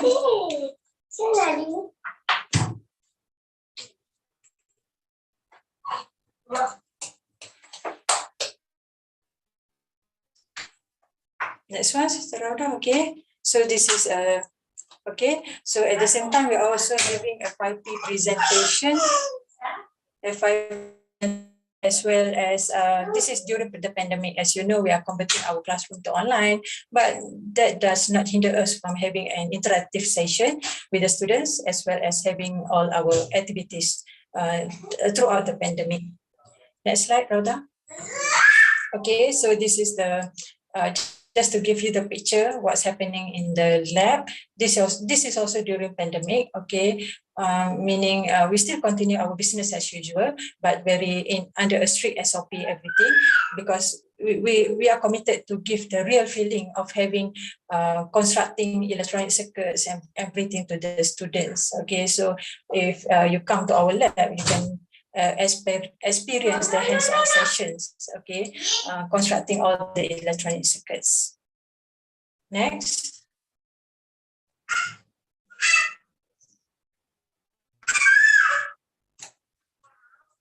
Okay, so I think it's good if you go through what our alumni says, okay, with regards to our courses. Okay, so we have Sister Elena here, now working at Aerospace as integration engineer. So I just highlighted the keywords that she's shared with us. Okay, when she mentioned about having the wholesome learning experience at ECE, by having supportive ECE lecturers, enjoyed finding her passion throughout her journey there. And we have Sister Aina Jiha, who is now working at Intel Technologies. And she says that it's a great opportunity to be at ECE, and it has a good employability rate. And I mean, you can get a job as soon as you graduated, and it's very much accepted in the market. And we have Dayang Kamarina, which is now working at Hong Leong. And she said, other than shawarma, she has she's very grateful to have a tazkirah in most of the classes, because as we know here in KOE, in general, we are not talking, as mentioned by Dr. Zahirani just now, we are not really focusing on destination. Is the journey that we appreciate most, that we appreciate, that I believe that's the journey who will define who you are at the end of the day. And this Tazkira, she mentioned about keeping her rooted every day. And we also have Brother Irham, okay, he's now working at CIMB. It's a great experience for you because he learned many programming language and very much related to the industry. Next one.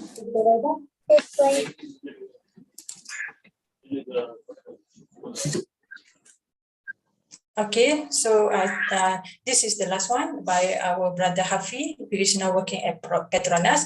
I asked him to just give me one paragraph saying what are the things that you appreciate most being ECE students, but he come up with an essay to you guys. But the idea is he really wants to share his experience because he feels that he has the same not sure which measuring, which program that you want to join. So the same thing that you are now experiencing, but his advice to you guys is actually he asks everyone to follow the passion. If you feel that you have some interest in this thing, so you might want to explore more and to strengthen your knowledge on that.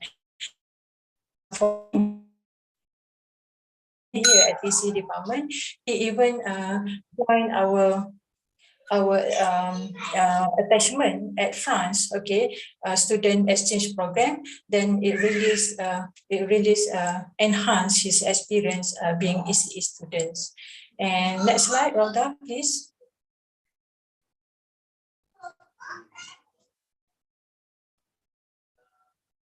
Okay, I think that's all from me. Okay, so I think for more details, we are going to give you the overview of it in our breakout room session later. But my last advice to you guys, sorry, Rhoda, okay.